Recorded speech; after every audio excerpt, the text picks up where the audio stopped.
Hello, I'm live, and unfortunately, I am waiting to find out whether or not I have stealth COVID.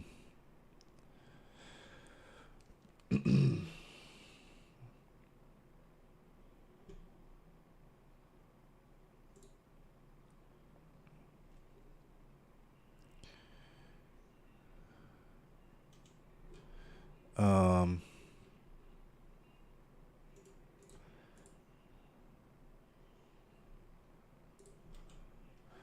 I have some things to talk about. This might not be a very long stream because I don't know how long my voice is gonna last.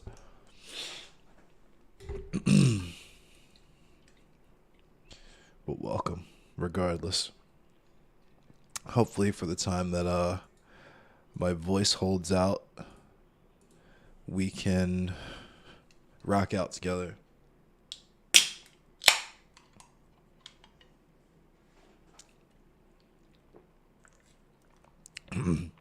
How you doing, Selassie?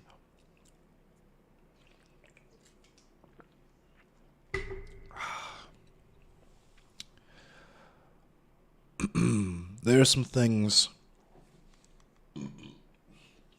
and you gotta log off? Yeah, me too. You and me both, friend.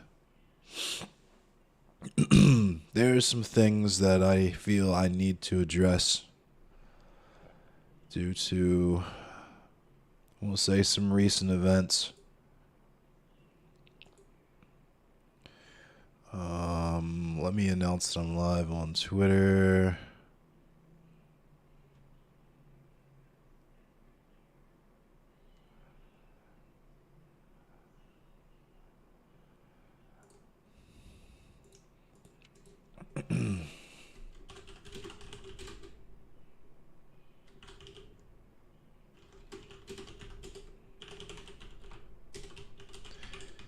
There's some funny things, some serious things, some fucking weird things I want to talk about.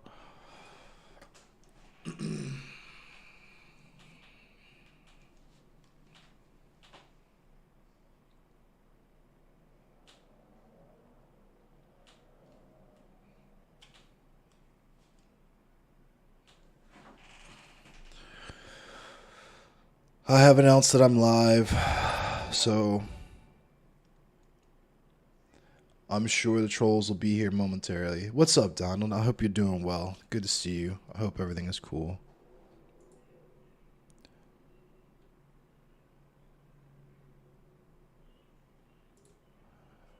Um,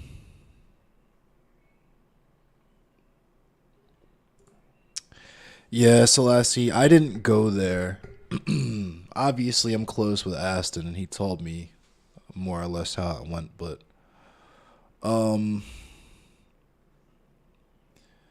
that's kind of the thing, right? Is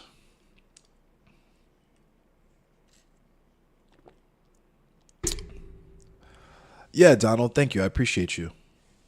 The thing is that they won, right? Not in terms of like arguments or optics or any type of goofy shit like that. Because I don't give a fuck about that. None of you do either. You wouldn't be here if you did. They won because they took me out of character. Or rather, not that they took me out of character, but they distracted me from my mission, right? There's some things related to that I want to speak on because it's relevant to what I want to talk about tonight. I have to retread a lot of the stuff that I talked about on Monday. What up, amazing wolf skeptic? I hope you're doing all right. I'm sick. I really hope it's just the flu and not stealth COVID, but I guess I'll find out tomorrow.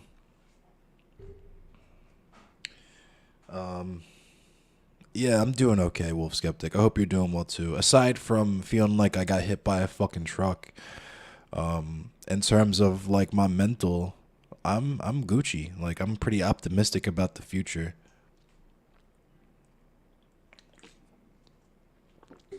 With that said, I'm fucking amazing. Thank you, Wolf Skeptic.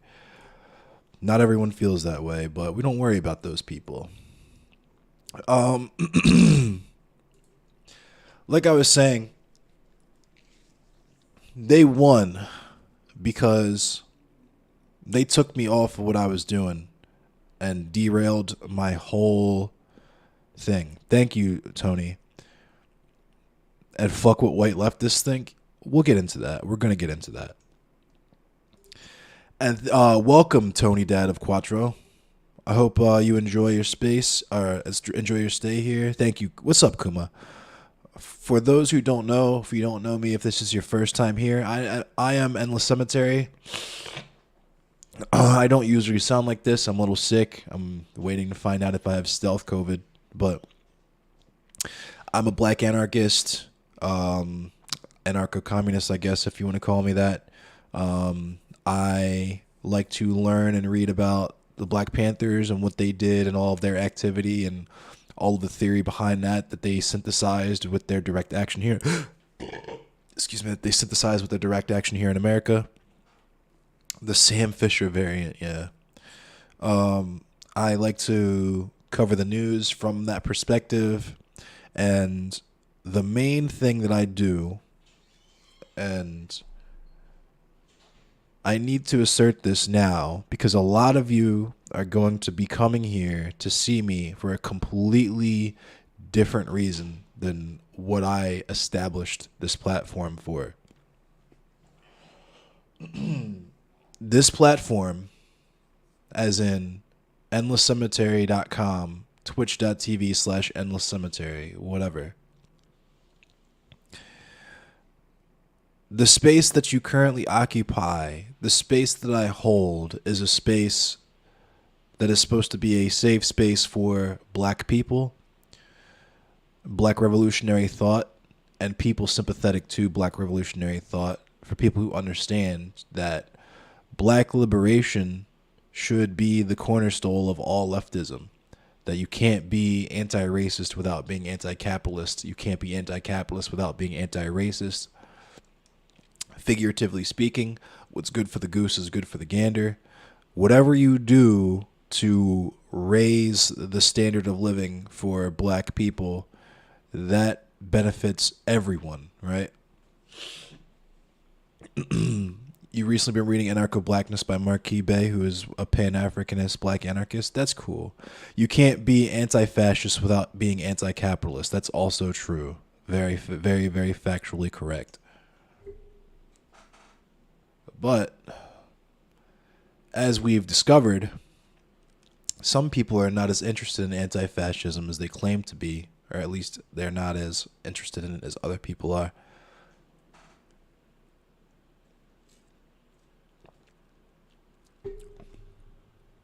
With that in mind, I would like to take this moment. I also talk about metal. I'm a nerd. It's Twitch, so of course I'm going to play video games and stuff. That's like the whole point, right? I play video games. I'm into metal. I do shows. I actually, on my YouTube, just uploaded some footage of the show I went to this past weekend that I got sick from. Of Grishka. The bands that play were Grishka, Oxalate, and Replicant, but I only got footage of Replicant and Grishka.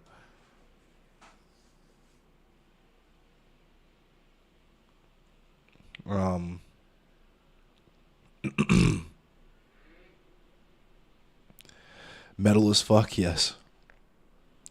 So, the first thing that I would like to do at the top of the stream, before I do anything, now that I've made my introduction to the new people, the first thing that I would like to do is apologize to my comrades who engage in mutual aid fundraisers with me. Apologize to Kevin FM. Apologize to Boy Meets Mini. Apologize to Seductive Seaweed. Apologize to Critical Ace Theory. Apologize to Beer Bash. All the people that I have done actual good work with on this platform. I feel like I have personally tarnished the image of that by my incompetency, straight up, my ineptitude. And I'd also like to personally apologize to Kai from Proudly Radical, as well as all the other members of the Proudly Radical community. For those who don't know, Monday night I did a stream.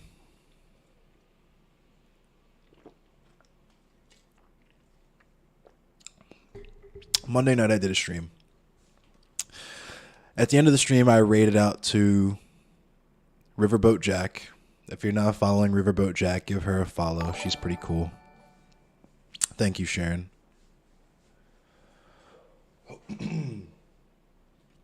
And my dumbass forgot to hit end stream and thought that the stream was ended because, yeah, I don't know what I was thinking. What's up, Justin? I hope you're all well. What's up, Roxy? I'm glad you're all here. I'm glad my friends are here, not just streamer people, but in real life friends. Thank you, Justin. I appreciate that very, very much. I know you don't need an apology, but I feel like I need to apologize because, like I said, it's distraction. It's not what all the stuff that's been going on the past week or so with Sansol and with Dylan is not the purpose. It's not why I'm here. It's not why you're here. It's not what I want my channel to be.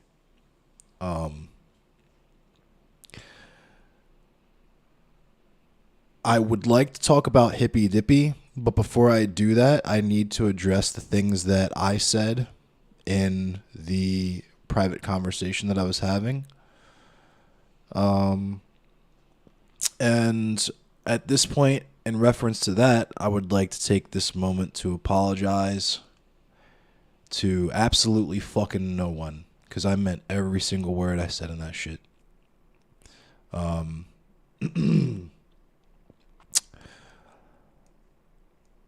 When it comes to my criticism of... So let me address firstly this idea that I am a snake, or that I engage in snake behavior, because along with the fact that the drama has distracted from... Did I say something wrong when I was still streaming after I wrote it out? No, I didn't. And that's the thing, is like, here's the thing. I'm a good dude, or I'd like to think that I'm a good dude, because goodness is relative, and it really doesn't fucking matter at the end of the day whether or not you're a good or bad person. It really matters what you do, right? And I like to think of myself as a good person who acts in good faith and wants to help my community and uplift my community. Thank you, Tayana. Obrigado.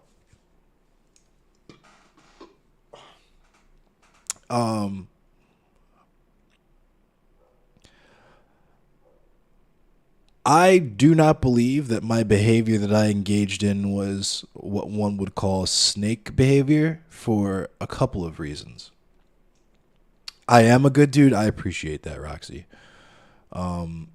First and foremost, I would like to say that I don't think that anything I said in terms of optics was particularly bad. In the context of that conversation, I didn't use any slurs. The only two slurs that I used were slurs that apply to me. And in fact, the way that I used those slurs were in reference to me being called those slurs. Beyond that, the conversation, as far as I see it, is something that I would be perfectly comfortable having be public, if not for a particular item that I had in my hands in that video that I would really rather not have public, which gets into why we call people feds when they share these types of things. But we'll get into that too. We'll get into it, Roxy. But I said some fairly aggressive things about Dylan Burns.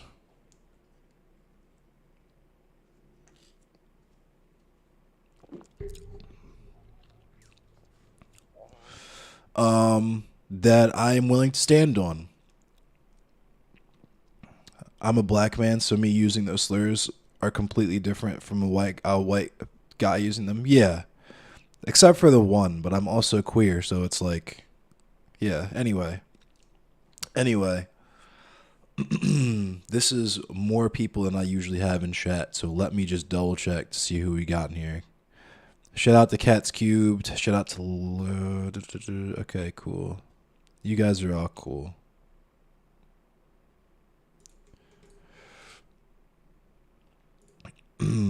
I did use that slur, Amazing Wolf Skeptic. I did, but I again, it's not me. It wasn't me calling someone that slur. It was me making a reference to how often I get called that slur, or have been called that slur, rather.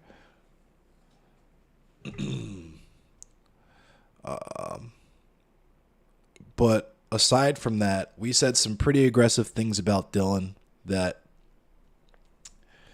like I said, I'm willing to stand on.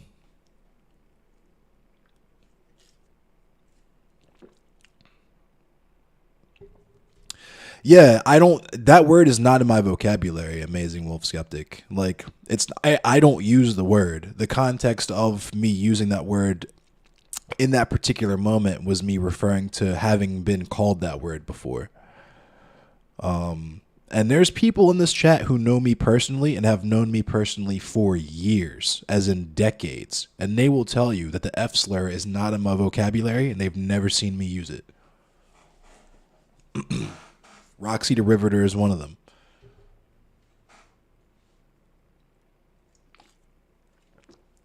The N word is very, very much in my vocabulary, but that's different because, well.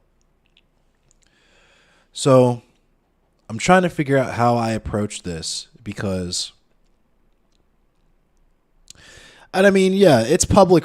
Amazing Wolf Skeptic. It's not like I have, even if I had any reason to lie about it, it's not even like I have the capability to, because Dylan watched the whole VOD. He went live to watch this whole thing for whatever reason, which gets into why we called him a grifter in the first place. There was a private conversation that, yo, what's up, Lump God Zombie? It's all good. Was Dylan shitting on me? Yes, he was. Yes, he was. Was he being racist? No, he was not. I don't believe Dylan is racist. I believe that he exists and enables a culture of racial insensitivity, at the very least, with his platform. But I'm going to get into that. So, the first thing I want to address is the whole Ukraine thing. My opinion on his Ukraine trip, because that wasn't a lie when he said that we had a private conversation, we had a private call, and I said that him going to Ukraine, or rather him going to Poland, was badass, because I thought it was, because I unfollowing Dylan, sheesh. See, and that's the thing. Like, I don't want you guys to unfollow anyone. I'm not petty like that. If you're following Dylan and you enjoy Dylan's content, by all means, do not let my opinions or any of this color or taint your opinion of him or his platform. It's like wrestling, right? Just like wrestling. I'm just here to be the messenger to let you know what it is you're partaking in and what you're engaging in. Beyond that, it's up to you as to what you want to do. Matter of fact, I don't care if you guys follow Sansol. Follow Sansol. I don't care. I genuinely don't care. I truly don't. You probably won't like his content if I'm the type of person who is more your cup of tea. You'll probably be bashing your head against a wall within 5 minutes of watching Sansol. But there is some value to some of the things that Dylan does, and I'm not going to take anything away from that. With that said, when he told me in that private phone conversation, when I was trying to link with him to set up a mutual aid stream for Baltimore Food Not Bombs, you'll follow Sansol when he walks to the ATM. That's funny. I know I can't make you guys follow these people, but I'm being charitable because they have not, and I'm going to get into that in a minute too.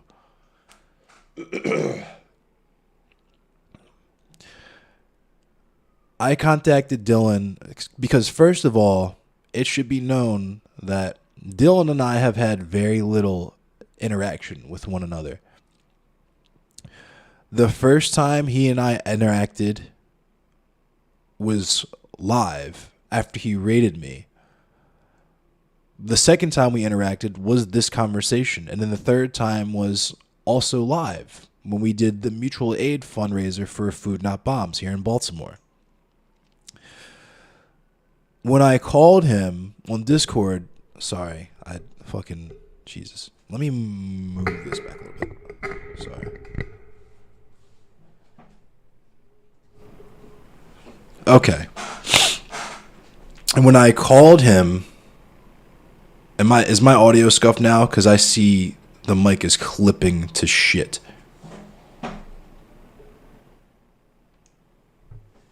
Yeah, sorry. Yeah, sorry about that. Grimlow, shout out to Grimlow. We're doing a fundraiser stream for the Innocence Project this weekend. Grimlow's cool people. Grimlow's amazing people. If you're not following Grimlow, please follow him as well. Anyway, what I was saying is, am I still crazy loud? But yeah, the 3D printer is not going right now. I don't have really any projects right now. Anyway, you guys are distracting me. I'm trying to do this so I can get to the actual important stuff. So, in the context of the conversation where I spoke to Dylan in trying to set up the fundraiser for Baltimore Food Not Bombs, he had disclosed to me before he made it public that he would be traveling to Poland in attempts to cross the border over into Ukraine. Now, when he said this to me, I told him that it was badass because, and now my recollection, you love Food Not Bombs? Everybody loves Food Not Bombs. But my recollection of this conversation, and I could be wrong, I'm not like trying to be petty about it. Who fucking knows at the end of the day? He could have said that he was going to do what he ended up doing there. But when he said that he was going to Poland in the hopes to cross over into Ukraine, I thought that's what he was going to be doing over there. Mutual aid. Fucking handing out water bottles, handing out sandwiches, letting people charge their phone, letting people use a phone, right? These types of things that I have participated in here in Baltimore, that I've seen people do. I'm not a street medic, but I have known some street medics, and street medic action is important. I imagine it would be extremely important in a place now like there.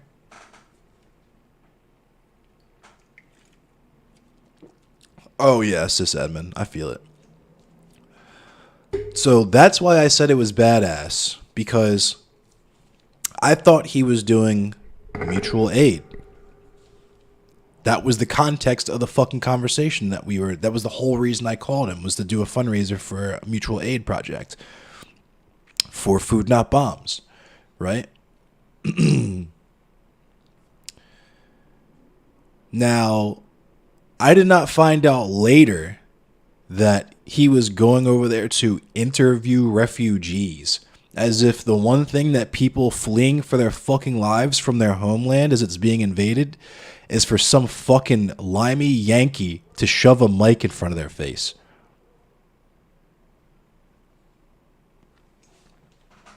Right? That's very fucking sus to me. Because to me, knowing how hippy dippy moves with how they place their marginalized people on that platform, whether you have black people that you poach to talk about black issues, like me speaking on Kyle Rittenhouse, or other things, right? where you're just covering your bases, you're ticking boxes, you're doing affirmative action, right? It struck me grossly as farming for content. Has he done any interviews? You only ever see him in the bunker, and that's what I invite him to do. Because it was very fucking bizarre to me, to say the absolute least, that for our fundraiser, he didn't even fucking go live. He didn't even turn his camera on. He just played Halo with us and told his following, thank you, Goalhead, for the follow, told his following to contribute. And I'm not going to take away from that. People from his community did contribute. Not a majority, but they did contribute, and that's not to be overlooked. But he didn't even go live, didn't turn his camera on for that. He was just a disembodied voice playing Halo with us, right? Just like Xander Hall. However, when Sansol drama farming Dylan, you've heard a lot about me recently. I hope you're here for a good reason, Goalhead, because it's all true. For better or worse.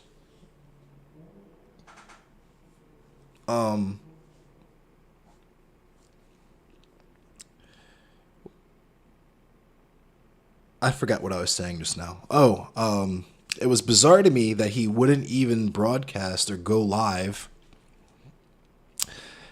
for or turn his camera on for this and it was fucked up because I saw on his YouTube, when he promoted on his YouTube, some of his followers said that they know people from Baltimore Food Rescue. Like some of his he and I are not far from each other, right? And in that respect, Xander and Dylan playing Fortnite or something, we didn't play Fortnite, we played Halo. You're chill? Cool, Goalhead. Welcome. Thank you. I appreciate you. So like I was saying, he didn't turn his camera on. He didn't go live. He promoted it on YouTube, and there was people talking about how stoked they were that he was doing that because they knew people. I saw someone say that their mother works at Baltimore Food Rescue. I was excited. But he was not nearly as excited, apparently, because when Sansol drama farming me and drama farming everyone around him, because that's what his content consists of, because he would be nothing without other people to farm content from, he was shown this VOD of me on a hot mic, thinking that I was off camera, thinking that this was a private conversation that I stupidly, mistakenly, apparently broadcast to my whatever following that I had. Very small. I don't pretend that I have a large following. I don't necessarily even want a super huge following. I want a loyal and astute and active following in terms of political action, right? But he's been out. I'm not even sure how long he's been in Poland with the Mr. Geek, right? I'm not even sure how long he's been out there with that dude for whatever. And we have not seen anything to show for it. Thank you, Amazing Wolf Skeptic. I appreciate you. Put it back up. You want to watch it without giving some nerds the view? I don't think I want to do that. If he does the right thing, he will take that VOD down. I appreciate you, Amazing Wolf Skeptic. I appreciate all of you. I really appreciate the support. It means a lot to me because Dylan's not in Ukraine. No, he's in Poland. He's not in Ukraine. He's in Poland. In like a compound or something. But that's the whole thing, right? is like, no, I'm not exactly sure, and I don't want to like dox him or anything. Even if I knew, I probably wouldn't say. But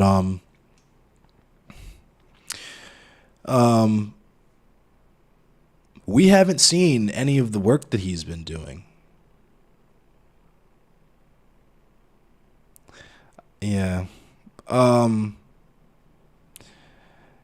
we haven't seen any of this, which is bizarre because I've raided into Mr. Geek before, editing footage, right? So if it was a thing where they were trying to keep it under wraps to like put it out perfectly, I would understand that, but you would think that you would at least see Mr. Geek doing what Mr. Geek does and the only thing that he's actually good for, right?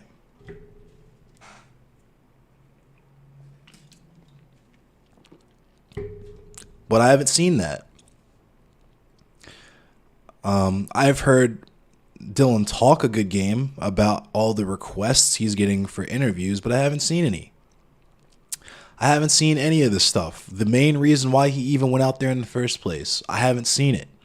I've seen lots of vacation photos and him having a lot of fun meeting one of his only friends, which is here neither here nor there. That's cool, but I haven't seen. There's people that follow you specifically for that content and you have not given it to them yet. There's people that support you. There's people that have given you money, given you time, given you energy for that, and you have not provided that yet. And I'm not here to say that he's swindling you guys on that end. That's not why I called him a grifter. That's a bad look for certain, but he's got plenty of time. Who knows? He might be editing some shit. But on the flip side, he may also be just out there dicking around. He might not even have an interpreter yet. Who knows? That's the whole point. There's been a very serious lack of transparency there. What I did see, however, was him stream for like, what was it, like 2 hours? 3 hours? To broadcast this private conversation that I thought I was having. I took the VOD down for multiple reasons. But he decided he wanted to blast it to 700 plus people because his feelings were hurt that our parasocial relationship wasn't real. Like I said, I've had 3 interactions with Dylan, and only one of them was in private. I didn't consider him a friend. I wanted to feel him out because maybe we could be friends. We're not far from each other, hence why I invited him out and stuff. But I don't know Dylan. There's lots of things that I'm discovering about Dylan now that I probably wouldn't be friends with a person like that. Who goes to Poland to watch me on TV? Dylan does. He did. The meaning behind my username, it's a Cryptopsy song title. I'm a metalhead. I really like metal. Cryptopsy from Canada is one of my favorite bands. And when I was in high school, a record called Once Was Not dropped. And at the time, it was my favorite death metal record of all time. The last, longest, and most epic song on the record was called Endless Cemetery, but spelled incorrectly, spelled with an A instead of an E. And a little apocrypha for me, when I was in 6th grade, I lost a spelling bee on the word cemetery because I spelled it wrong. I spelled it that way, Cemetary. So my impulse was like, I was traumatized by that. So I will never misspell that word ever again, right? So that's where my username comes from. But that's the whole point, is like, for me as a Dylan fan, a former Dylan fan, what's my favorite death metal album now? It rotates. It really does. I would have to say, God, I can't even, there's so many because I had to immediately think of like, okay, What albums can I just put on and listen to front to back, not skip a single song, listen to all the samples, and there's so many of them. So many.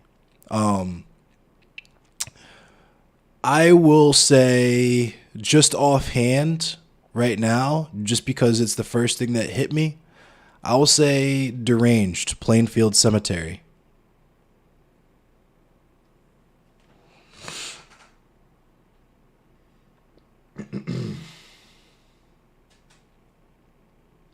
Larry West, that's cool. I'm in Baltimore, but Philly's not far.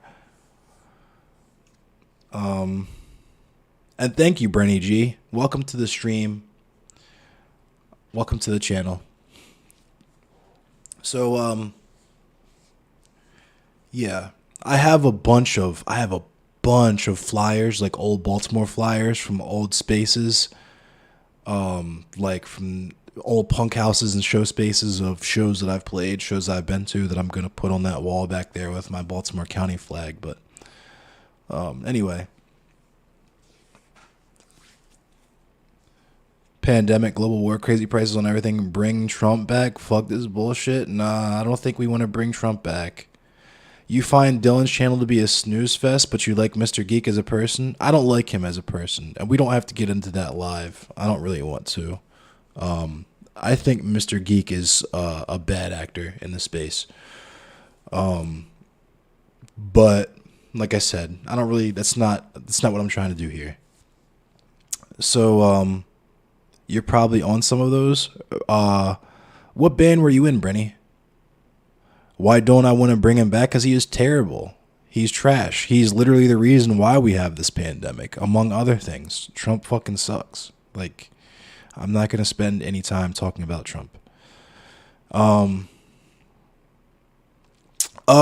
everything is south for you? You live in Maine? Oh, wow. Ban that man? No, don't ban him yet. He might be, who knows? It's all good, Fade.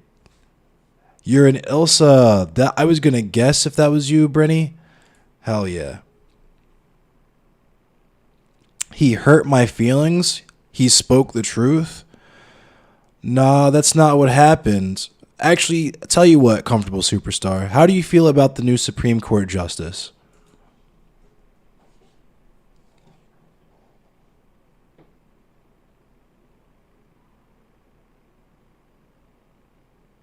Really quick.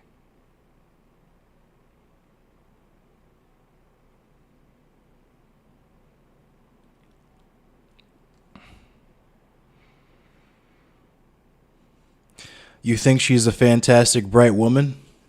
Well, do you want to hear something else? Something kind of crazy about the Supreme Court justice? You might not have heard before? Oh, you already banned him. You fucking ruined it. I was going to say Justice Dick in your mouth. God damn it, dude.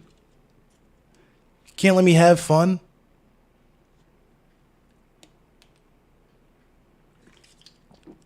I had that. I had it. I'm trying to do a highlight reel of me doing that, bro. You got to let me have them.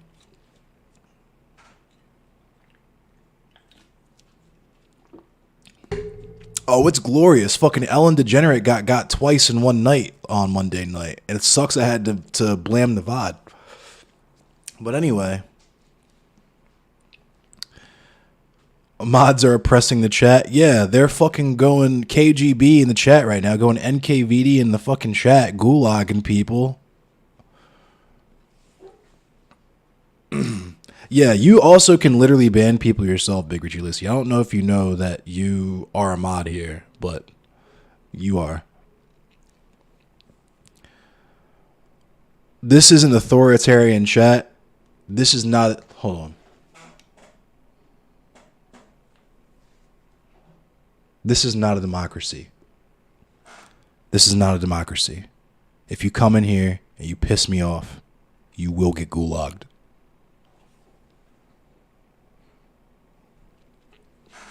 Anyway.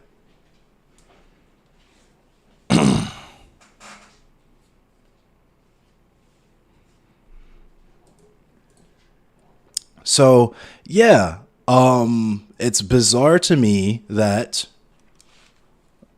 Dylan would spend any time to put a conversation that I thought was private on blast.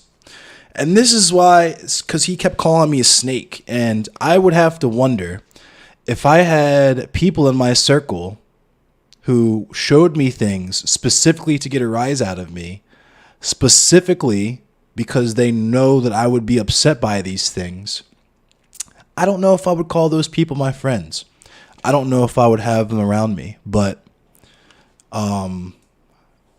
actual relationship building is not the point of his platform.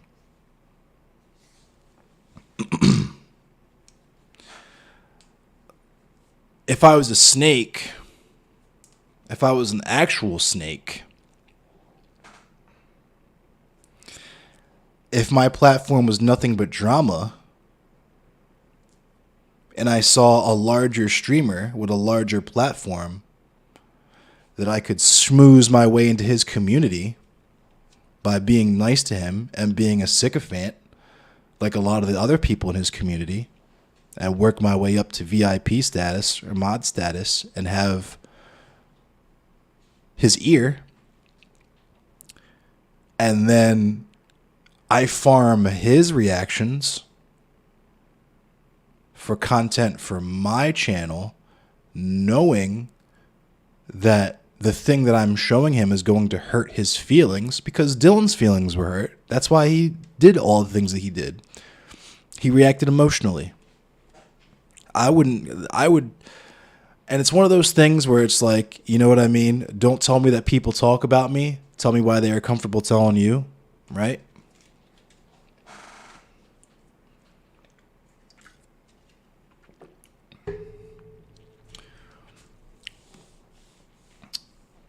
It would be interesting if I met Dylan in person when he returns to hash out our disagreement. That's content. The content that I want with Dylan, because he said something else that was very specific while he was watching that. I don't know. Does anyone remember when he said that if I didn't have the courage to tell him that I didn't like him in a Discord call, that means that I wouldn't do anything if he told me he fucked my mother to my face? Anybody remember that if you guys watched the VOD? I would like him to test that theory.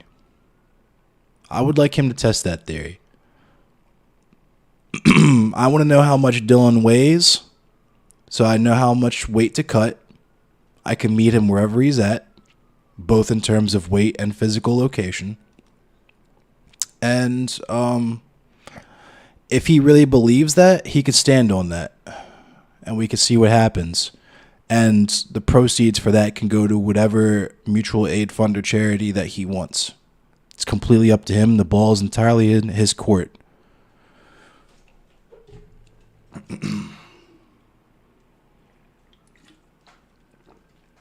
Because here's the flip side of that.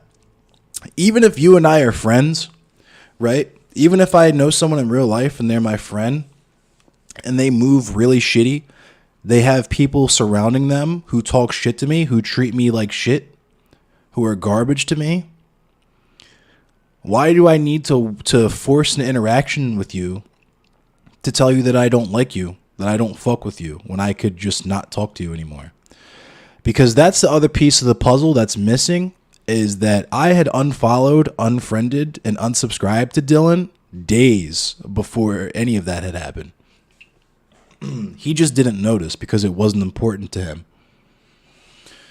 Which is weird considering how much he harped on our friendship throughout the course of that VOD.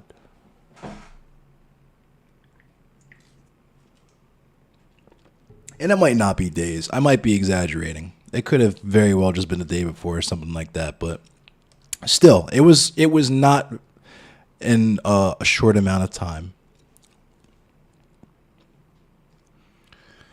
I'm a literal snake, yeah. But yeah, aside from that, like I said before in the last VOD, I don't care about any of this shit. I truly don't.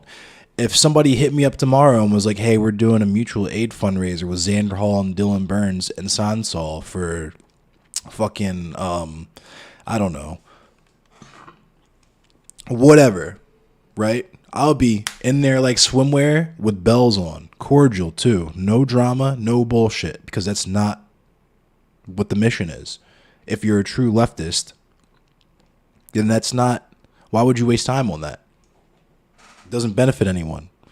It might benefit you personally if your only goal is to become a Twitch partner and get eyeballs and clicks so you can get more money in your pockets because you want to change your living situation. You want to stream for a living or whatever. But yes, exactly, Canadian caller. Trans support charity. If they were like, hey, Sansol, Dylan, Xander Hall, fucking whoever, we're all doing a trans support mutual aid fund stream. We're going to play Gardic Phone and fucking Among Us and shit. Come through. I'd be in there laughing, playing, joking. Like nothing even, like not even a thing. Because I don't know these people.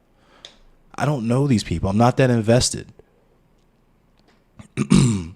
That's why I said, I don't want you to unfollow these people. I don't care. I don't. You guys know what I care about. That's why you're here. Dylan's like 190-ish. I'm 205, so that's cool. I can cut like 10 pounds for sure.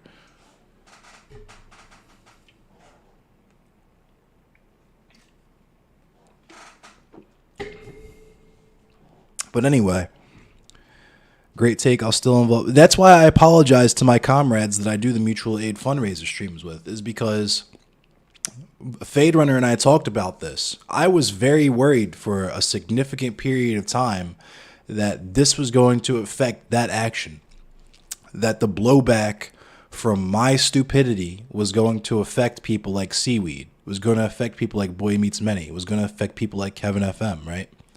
Because I don't want that. There are people who go out of their way to avoid the drama, just like I used to before I let this fucking Sansol fucker take me off my game.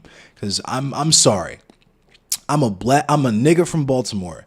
If you tell me you fucked my mom, I am going to respond to that. It's just a toxic thing. Binks BB, you're 6'8", 300, come at you. It might take me a little while to come up there, but if you're really about it, then we can do it. Canadian caller, by the way, the take from their side is what they do is primarily political entertainment, and it seems like y'all are trying to portray the space that something is not. Here's my issue with that. Let's get into that. Let's unpack that. Because we understand that the internet is racist, right? I called the bluff. It's all good, Binks. We know the internet is racist, right? We know that being black and online is stressful as fuck. That not just the cultural milieu of America is centered around toxic, cis heteronormative white men, but because the internet is the internet and people can be who and whatever they want with no repercussions on the internet, it tends to appeal to the worst impulses of those types of people. Hippy dippy takes as instead of cues from wrestling. Let's unpack that. The N-word is TOS on Twitch, not if it's a black person saying it, even if it isn't. I want Twitch to ban me for saying the N-word, referring to myself. That would be the silliest fucking shit imaginable. So, entertainment is not a thing that real lives and consequences should be attached to. So, and yes, Big Richie Lizzie is really a big Richie. I know him in real life. And that's the other thing, is that a lot of these people are people that I know. People you see in chat right now, people like Anubis, people like Big Richie Lizzie, people like Roxy, Fade Runner, obviously. These are all my friends, right? These are people I know. These are people that care about me and I care about them.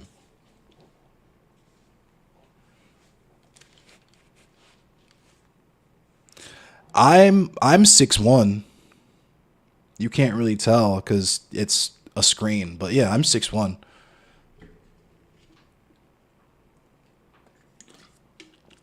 Everyone on the internet is 5'8", no exceptions. Well, you might be a little surprised when you meet me. If you meet me, rather. It is very common to hear fucking your mom jokes on the internet. You wouldn't take it seriously. Yeah.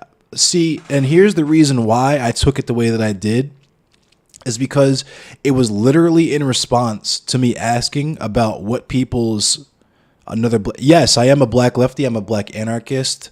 This space here with the screen that you see, the chat that you see, everything that I try to do here is a safe space for black leftists, black radicals, people who are sympathetic to those types of people, black liberation, you know, that type of thought, and people sympathetic to that. This is a safe space for black people, basically, because there's not enough of those in this area. Thank you for the follow. You're tall and lean with a gut. I'm tall and kind of stocky, I guess. I got a little bit of...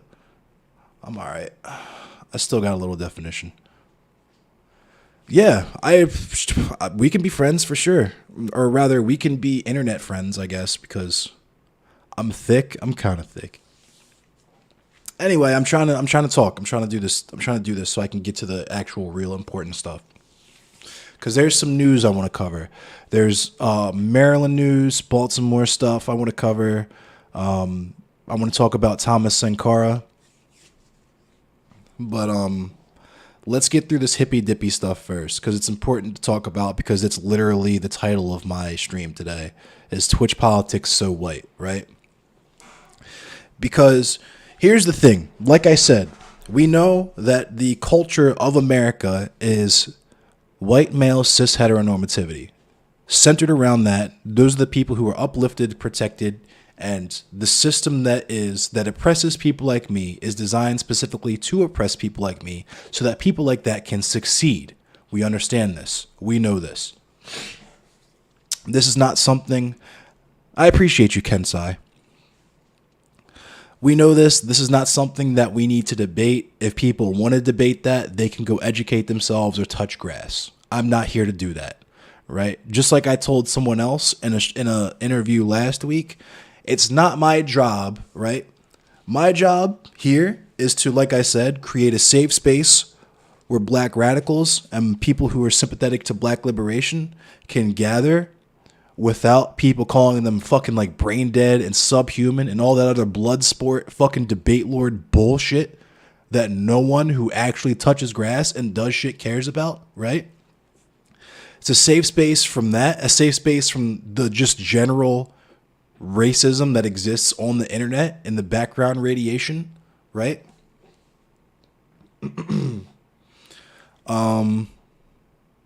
Friendless Cemetery. Pardon the confetti. Chapel of Ghouls. Thank you. But why is yeah, tell him about eucalyptus. Anyway, my friends are literally in here. That's what's so crazy. You watched a whole VOD of Dylan talking about how he has no friends.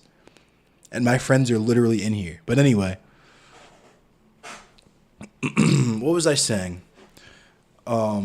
You're also a friend, Fett. We've never met before, but I know you're solid.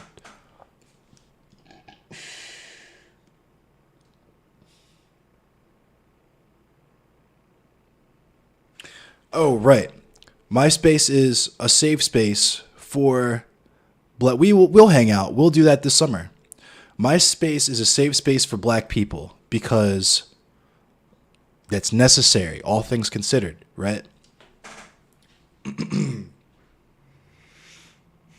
Fuck, I lost my train of thought. But suffice it to say,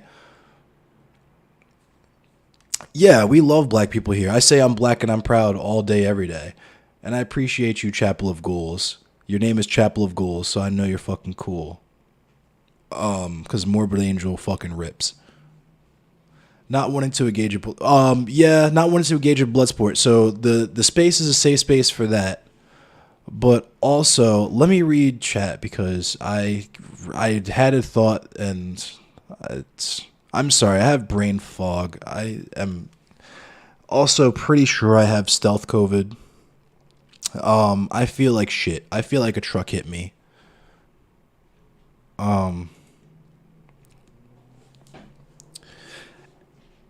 Twitch, including Prime Kai's, is overwhelmingly late. I'm glad you brought that name up because let's get into it. Trans women are fake women. And see, I get shit like that. I get shit like this now dealing with the fucking conservatives from Hippy Dippy, right? These people were not in my they were not in my chat 2 weeks ago.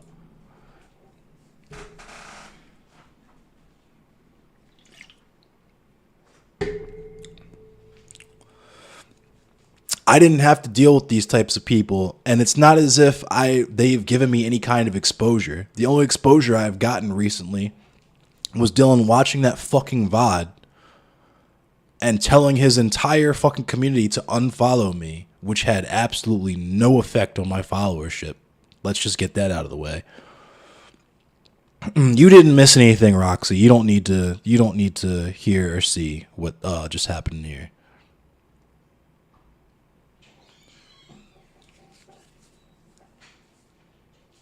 To be fair, sometimes blood sports is fun on occasion. LOL, insults come with that. But if you're looking for productive conversations, you got to keep to independent thought type panels. Thank you, Hardwood and Sock. Oh yeah, Hardwood and Sock. Yeah, we were on independent thought. Yes. So that's what I was saying. All attention is good attention, right? We'll see. I have not seen All Black Everything. I think, is that Joe Lewis? Because I know Joe Lewis, and we've been chatting and talking, thinking about doing something like that again. Let me complete my thought because I have to talk about this hippy dippy stuff. That's Prime's panel? Oh, I thought that was Joe's panel. It's a Prime panel? Oh, I don't fucking like Prime Kai's. Prime sucks. Fuck Prime. And if he has a problem with that, then he could die mad about it. But this isn't that type of stream. I'm just throwing that out there because, you know, Prime has a little soul searching and a little self-redemption to do. I'll say that much. I'm an abolitionist. That's the cornerstone of my politics, so I don't believe in irredeemable people. But you got to put in the work.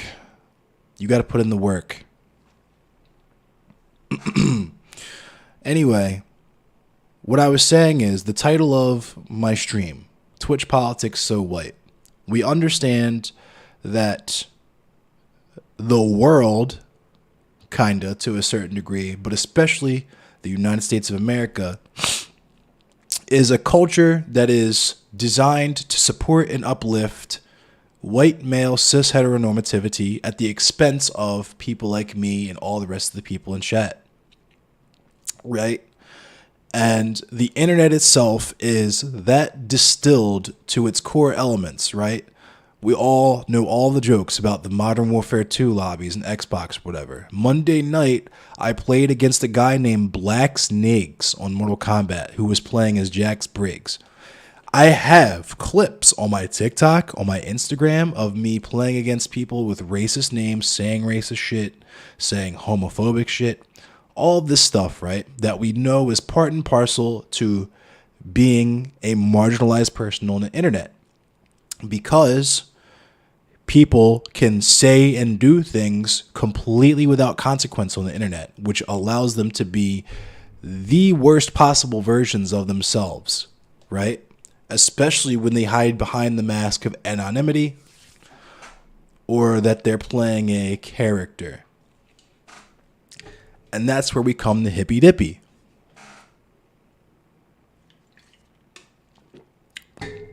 Just like with professional wrestling, just like with Vince McMahon and the WWF, there is not a single person with more than 2 functioning fucking brain cells that would not say that the WWF kind of racist, right? That the upper echelon or whatever of it might be a white boys club, right? Now, I have a rule.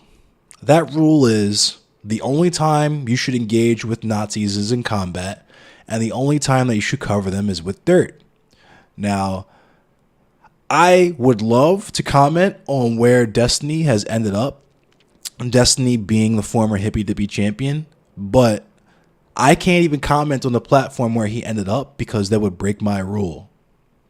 It would break my rule because the people on the platform that he's streaming with now, first of all, it's Nick Fuentes' platform. Second of all, the person that he streams with is a person from in the video game Grand Theft Auto Funny. How does WWE have 87 million subscribers? Because the country is racist. I don't know how else to say that. You went to okay, so you went to Cozy TV once. It was full of the most racist names I've ever seen. I won't be doing that again. So, you know what? Since you guys already know, and this is a chat ostensibly full of people who are already anti-fascist or far left and not bullshit left, I'll just come straight out and tell you. Or I'll ask, rather, who here is familiar with alternative hypothesis? Yes, Destiny is on Cozy TV, bro. He's on there live right fucking now. But does anybody know who alternative hypothesis is? Yeah, you're the righty hard wooden sock. It's cool, though. You're here to learn.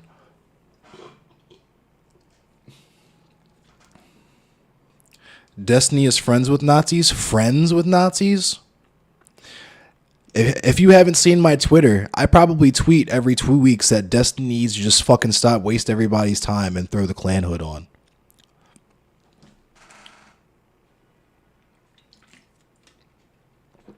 And so here's the thing, is I'm not going to say that WWE is not entertaining, because it is. It's entertainment, right? It is entertainment. Right? I was also a big WWE fan back in the day, a big WCW fan. They literally put Asinine with a Nazi. That's what Hippy Dippy is, though. And that's here. So, okay, so I'm going to get into that. Because Josie, good to see you, Josie. How are you doing, Josie? I hope you're doing well. You still like wrestling?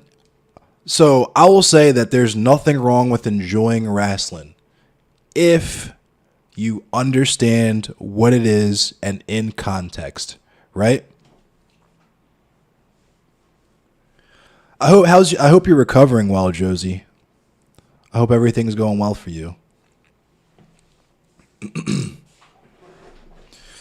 But what I was saying is,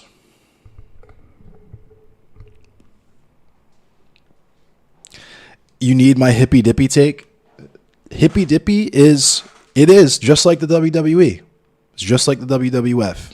Has all the same problems. What's up, Mind Grinder? Yeah, I saw you got the facial feminization surgery. I hope you're doing well and recovering and everything. I might have stealth COVID. Find out next time on Dragon Ball Z.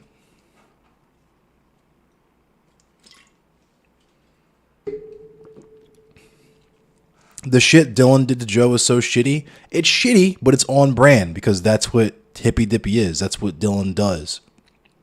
He admitted himself he doesn't have any friends.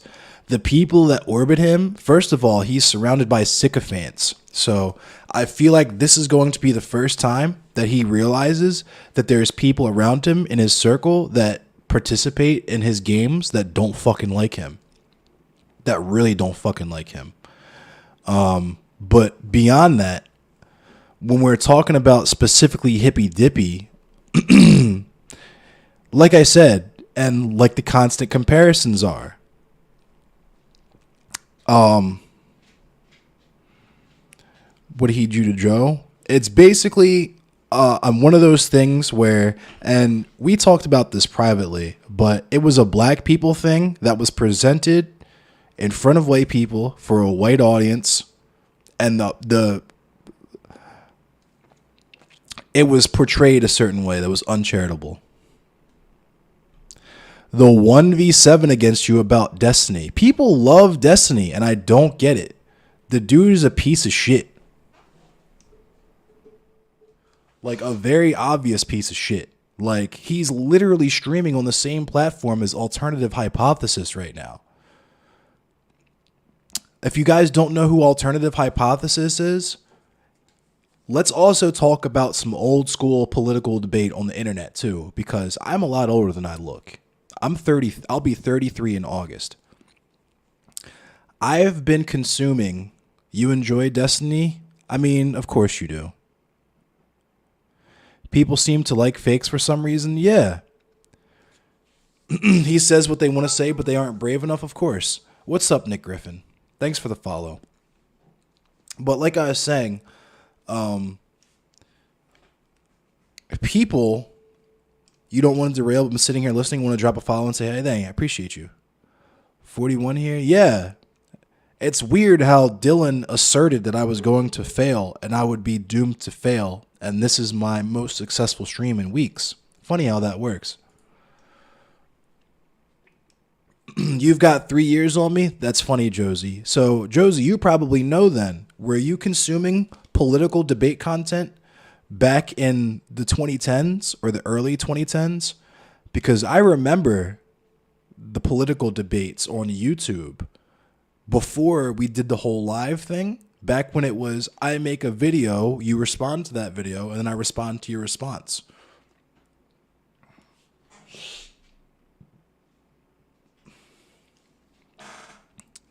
Stereophonic Boots, what's up?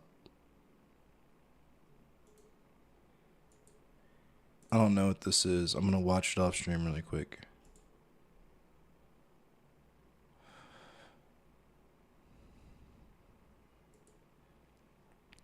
Oh, that's funny. Destiny and you used to be mutuals on TikTok? Sheesh. Yeah, I'm a couple years older than you, Roxy. Yeah, Josie, it was just responses. So back then, there was a guy, he was going by Fringe Elements at the time. His real name, his power word, is Ryan Falk. And some of you who are hip to the anti-fascism game might know who that is. But for those of you who do not, he is literally a race scientist. I watched Alternative Hypothesis, aka Fringe Elements, aka Ryan Falk, argue that black people have a lower IQ because we have a smaller brain than white people in the year 2011, over a decade ago. And right now, he is on cozy.tv, and you can watch him there with Destiny, along with Alex Jones, Nick Fuentes. I don't understand how it's not obvious.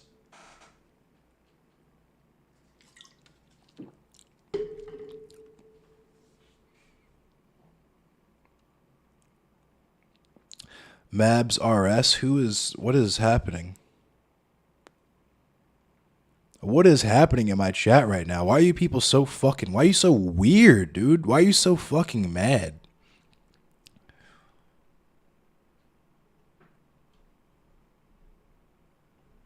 Yes, alt hype. That is the person I'm talking about. Alt hype. Yes. I watched videos of him getting dunked on in 2011 by a guy, God bless the dead. He's not dead. He just decided that the internet was worthless and he would rather spend time with his family. But the skeptical heretic, who is some of you guys' parasocial content daddy, is Hassan. For some of you, it might be Vosh. For some of you, it might even be Dylan. For some of you, it might even be Destiny. For me, the skeptical heretic was my first parasocial internet political content daddy. Right? And, 6 or 7 years ago, probably a little bit more than that, he decided he was going out for cigarettes, and he never came back. You've never heard of this Cozy TV until now? And see, this is why I don't fucking talk about this shit, because now I know for you, there's no possible chance. Just shows how casually conservative moderates were in the 2010s. Exactly.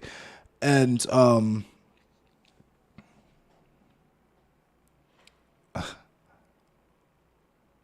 Cody and the people from Cracked, they were cool. But yeah,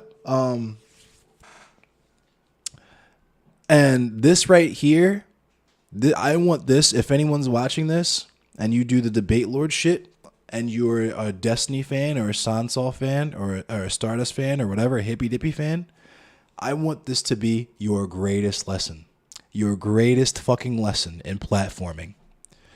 Dylan platformed me to shit on me yesterday for what, like 2 or 3 hours? Even told his whole community specifically to unfollow me. Now, I'm a 50 viewer Andy almost. I wasn't like that a week ago. Weird how that works. So the next time you want to find someone from Politically Provoked or whoever these goofball ass Nazis are so that you can get some sweet dunk clips, just remember, whatever it is that you think you're doing, the thing that is required for you to do that is to hand the Nazis a microphone.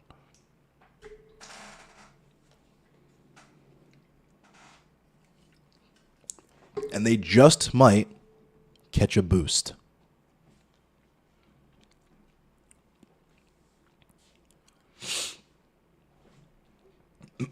What's up, Wakanda Forever XL? Michael and Witness Protection? I don't know what that is.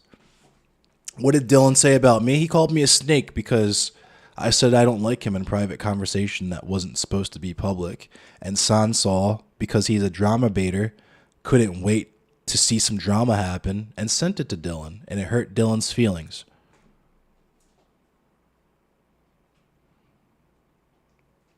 You also stop trying to go on Hippy Dippy. I'm not going to discourage people from doing that. Like I said earlier, I truly don't care if you try to go on Hippy Dippy, if you follow Dylan, if you follow Sansa. That's not important to me at all. But if you are trying, know that, like Note Lamonti saying, they are all egotistical drama baiters. Thank you, Stereophonic Boots. Let's bring it back to what I was originally trying to say. I think it's fair that it hurt his feelings. It's not like it feels good to know somebody doesn't like you. However, the reaction is super childish and like, yeah, well, he's mad he didn't get on Hippy Dippy. That's the other thing that I thought. I'm sorry, not Eli Monty. I'm sorry. What the fuck did I just say? Note Lamonti? What the fuck? I am illiterate. But yeah, the whole narrative that I was just mad that I didn't get on Hippy Dippy is really fucking weird, especially if you're a regular here and you've heard me say nothing but that I hope I never get associated with any of that shit. Right? People have Desmond from Independent Thought. Shout out to Independent Thought. Fucking asked Danabo to put me on the political tier list. And I straight said, don't put me on that goofy shit. Don't put me on there. I don't want to appear there with fucking Politically Provoked. I don't want to be part of the platform that champions people like Destiny.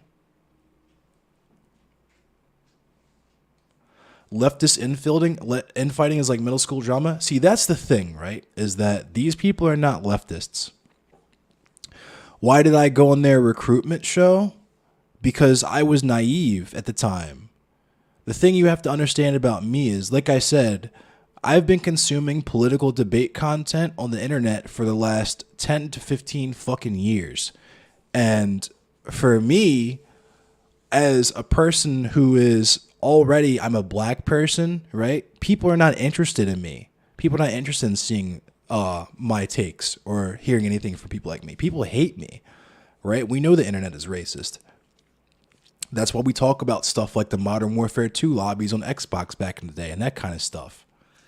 Is that even outside of the realm of internet media, if you're like a fucking singer or you're trying to do a TV show, anything like that, what's the phrase? You got to work twice as hard to be considered half as good, right? So getting into doing essays and stuff is something that I always wanted to do. I just had this super fucking self-conscious idea that my shit had to be completely pristine, primo perfect for anyone to remotely give it the time of day. And Fade Runner will confirm this to you, because for the longest, when I was just doing video game streams before I really leaned into politics super heavy like that, I was like, is my stream scuffed? Is my personality off? All of this stuff when it was really just the algorithm fucking me, because Twitch is really shitty when it comes to discovery. Hence, my only point of reference when it comes to Twitch politics is Hippy Dippy, right? And Josie, here's the funny thing, is that I terminated my affiliate contract with Twitch because, number one, I didn't want ads on my channel, because ads make people leave your channel. And none of you guys don't like ads. You don't want to sit through any ads. I don't want to make you sit through any ads. Number two, I want to own my likeness and brand, and I didn't want to be beholden to any type of contractual obligation to move in a specific way with this, right? Because I'm multi-stream. I'm currently multi-streaming to YouTube, Facebook, Trovo. I'm streaming out all over the place.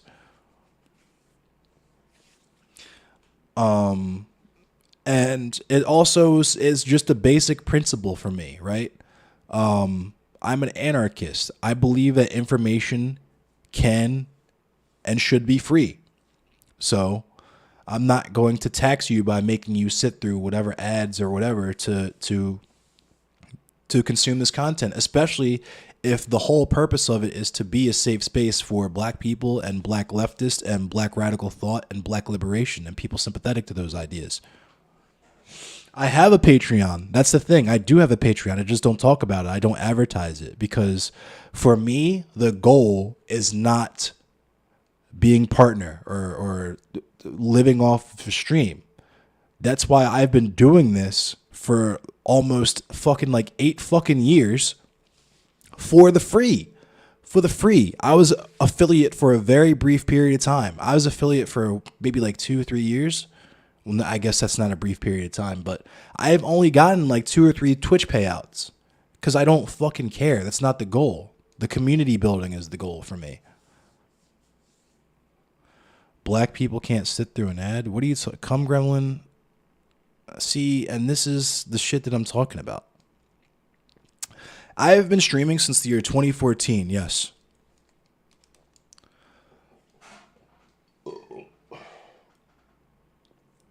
Yeah, so I get it, Josie Rose. See, just share the word. Just spread the word. That's the best way you can support me and my content. I'm trying to get together. Like I said, I have no fucking clue if I have stealth COVID right now.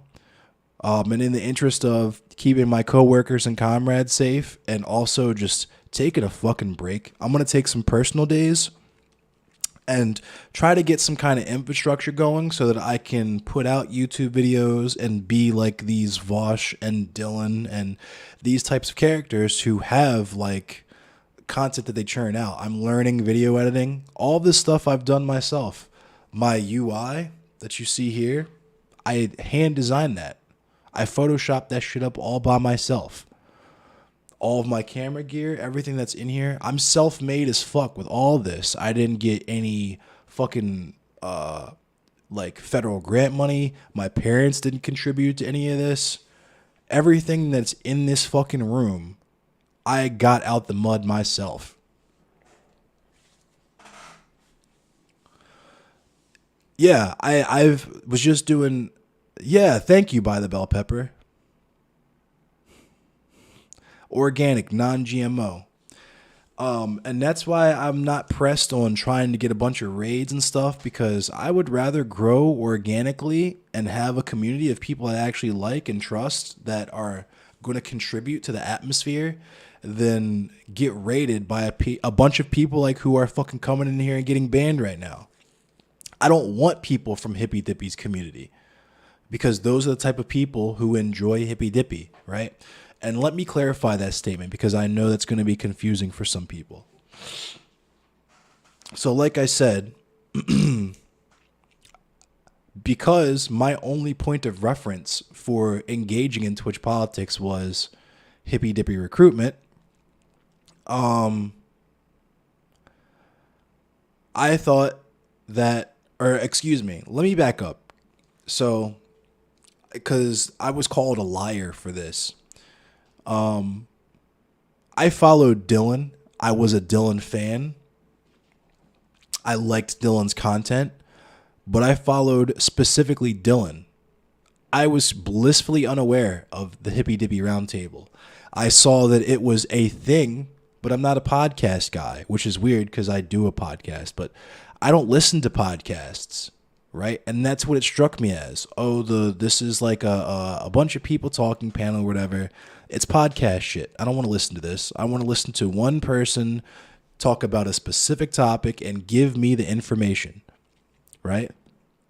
And Dylan is good for that. However, I feel, and I'm not sure how Beer Bash handled his conversation with Dylan. I feel that the whole hippy dippy like wrestling thing is fucking his image over and is getting him dealt with more than he would like to admit or realize. And I know that he's probably making a pretty comfortable chunk of change off of the hippy dippy and stuff and that content. But here's the thing, because I, off top, was involved in protests and so on and so forth,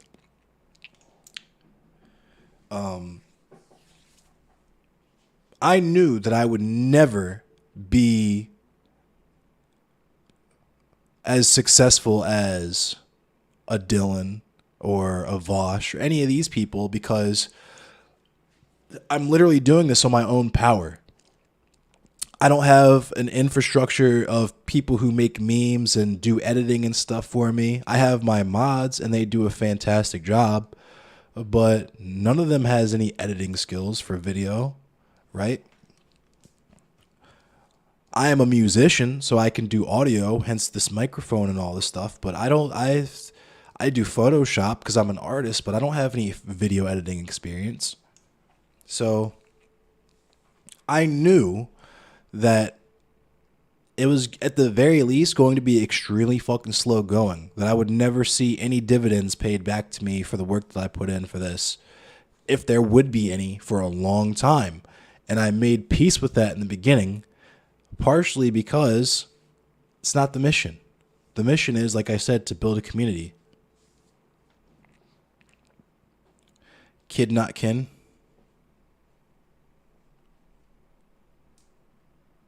I appreciate you, Fat, and I might take you out up on that because I did not know that you did editing for whatever reason.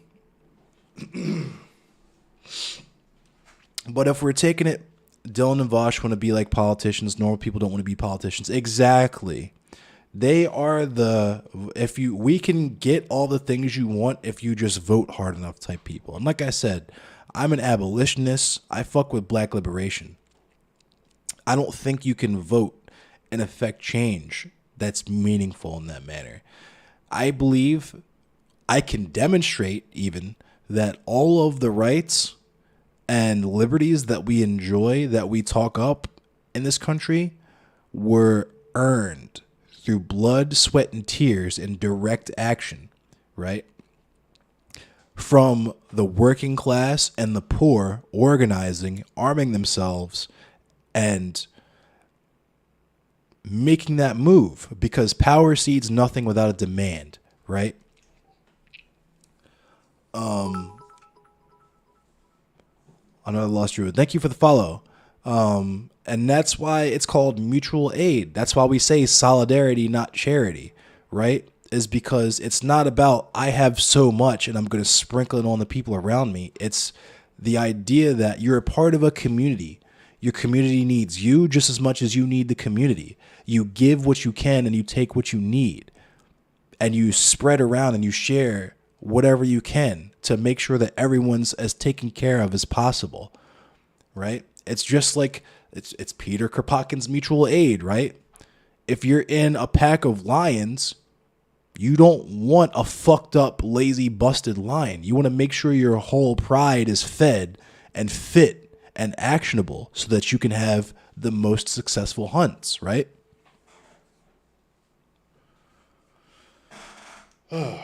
And like I said, I am not against electoralism. I did an interview with Beer Bash and Graycraft and the Media Mayor with Lauren Hubbard a couple weeks ago. He's a great dude, awesome dude. Obviously, he's not going to just come out and say, like, I'm anti-capitalist, so on and so forth. He's literally running for politics in America. There's a certain purview within which he has to operate when it comes to the political views. But, yeah, thank you, Abstract Jesus. So if you want my timeline, because I want to answer that, thank you, Kid Not Kin. I appreciate you. I'm going to follow you guys after the stream and all that stuff. So if you want the timeline for me, like I said, I started streaming in 2014. Not seriously, not anything like what you see here. It was literally the PlayStation 4 has a share button. At the time, I had a homie who had a HD PVR, and he would upload like trick shot clips and stuff from Modern Warfare 3 and Black Ops and stuff. And I thought that was cool. I thought it was cool to have a whole audience of people to interact with and vibe with while you play video games. That's what I understood the platform to be. That's what it is. So I started going live in 2014. Just no schedule, no rhyme or reason. Just, hey, I'm playing video games. I might as well go live. It's how a lot of people start out. And Merrick, thanks for coming through. Good to see you. I got on my girth tank top. I am an abolish the police person, but we can get into that after this conversation. I'm talking about my whole experience with the hippy dippy, my thoughts on it, and how it should be moving forward, at least from my perspective where I'm sitting. Yeah, America's cool as fuck. So, like I said, I started streaming in 2014, just random as fuck. Now I started streaming more regularly because, I'm gonna toot my own horn a little bit. You know what I'm saying? I'm pretty good at video games. I'd like to think I'm pretty nasty at video games. Do I think Hippy Dippy is worth it? No, I do not. If your goal is just exposure, no matter who it is, then yeah, it's worth it. But if your goal is like community building and actionable people and like doing real world, like boots on the ground activism, no, it is not worth it. And they'll tell you as much. It's not a secret. It's not me trying to take shots or anything. They'll tell you that Hippy Dippy is just pure entertainment. Who is Lime Socks? Oh my god, dude. See, and people are hate rating me right now because of this whole fucking Hippy Dippy and stuff drama. Hippy Dippy is bunk shit. You said it, not me. So anyway,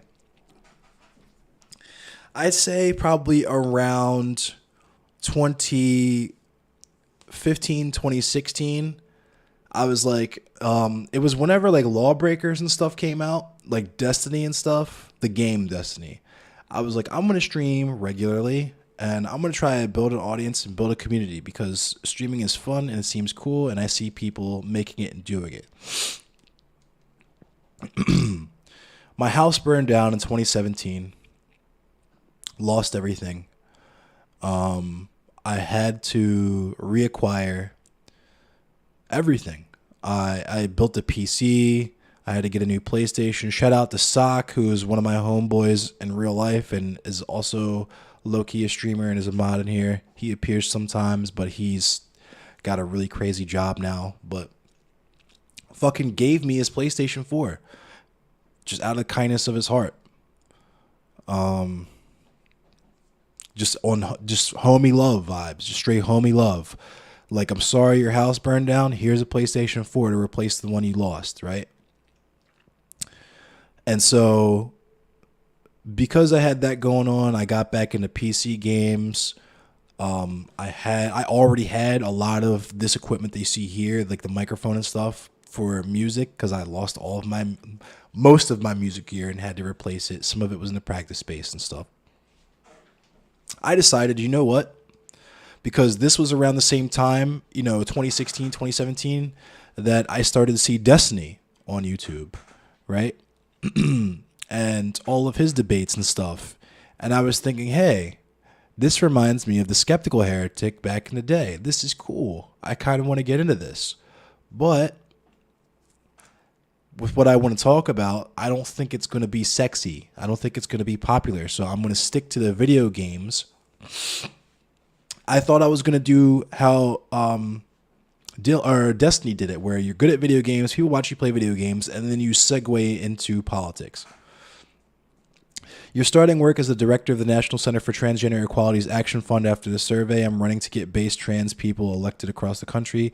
It's a small action, but I think it will make a difference. It'll make a huge fucking difference, Josie.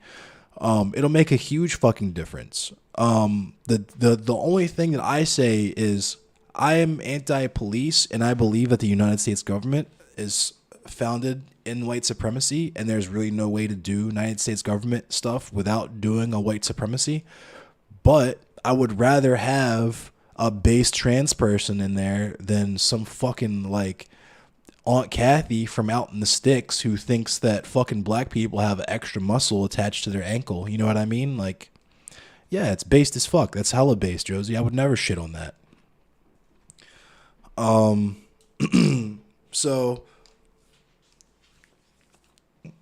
I started streaming regularly and kind of dabbling in politics, but more so just doing Mortal Kombat 11 and Soul Calibur 6 and other fun games between the years of like 2017 and 2019. Everything changed in 2020, obviously because of the pandemic. But for me personally, I was live streaming protests here in Baltimore. I was in the city live streaming during the day, like closer to sundown. I was streaming protests for Breonna Taylor and George Floyd. But what I really went out there to do, what I thought was really important to do, aside from showing people mutual aid, right? Showing people the street medics and what they do, showing people who had mutual aid stations set up, people who were handing out water bottles, handing out snacks, stuff like that to people who were protesting out in the heat, out marching in the sun all day, and that sort of stuff, right? It was also important to me to show the police brutality because as soon as the sun went down, every night the police would start beating the shit out of us, right? And the news was calling us rioters, looters, saying we were destroying the city, when really it was the fucking police. It was the police. It's always the police.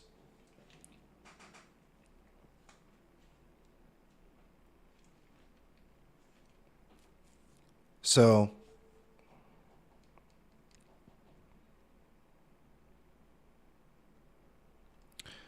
thanks for taking care of chat while I tell this story.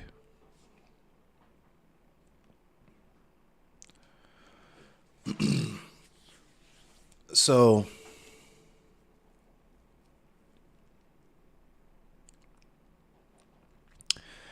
that leads me to Hippy Dippy in the year 2021. I did those streams from Maidenless Chatters. I did those streams from the protest in 2020, leading into later in the year. In October of 2020, I decided to start streaming full time because I was working at a hotel at the time, because before that I was an Uber driver.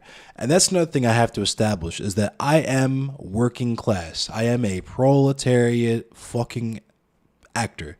I'm not a rich kid. I'm not none of that. I have a 9 to 5 that I break my fucking back every day doing. Before that, I was living by the seat of my fucking pants, not even paycheck to paycheck, robbing Peter to pay Paul as an Uber driver, right? Living the life of Poverty, just with the safety net of my parents, who is fucking. My mom lives in a 2 bedroom apartment. Like I don't come from a very well-to-do background. Obviously, I'm literally descended from slaves. My grandmother talks about I could call my grandmother 12 hours from now and listen to her tell me stories about picking cotton for fucking from sun up to sundown, right? Like, I am as quintessentially black American as you could possibly fucking imagine. So, in 2020, I had a job working in a hotel. It was one of my first really decent jobs, like, benefits, all that stuff.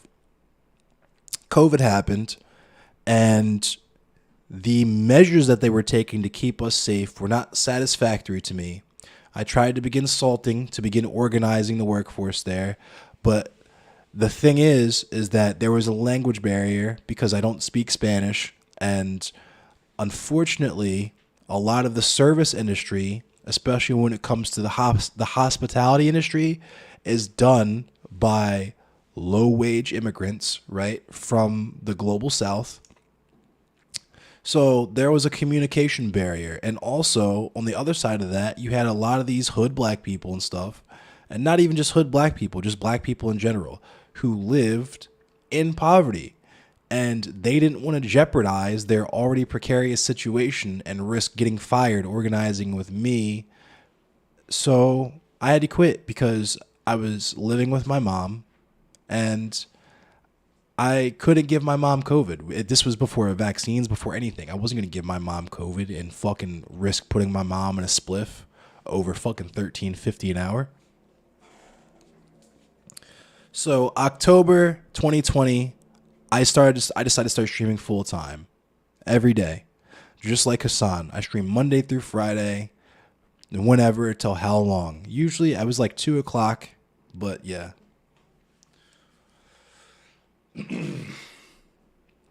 And so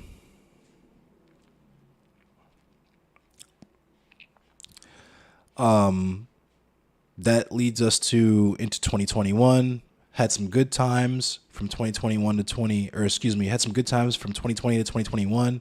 I was an FTC streamer, so I was playing nothing but Mortal Kombat 11 and got some really nice placements in the tournaments. I got placed like 30th in North America for one of the Mortal Kombat 11 tournaments. I was in 7th place for one of the tournaments.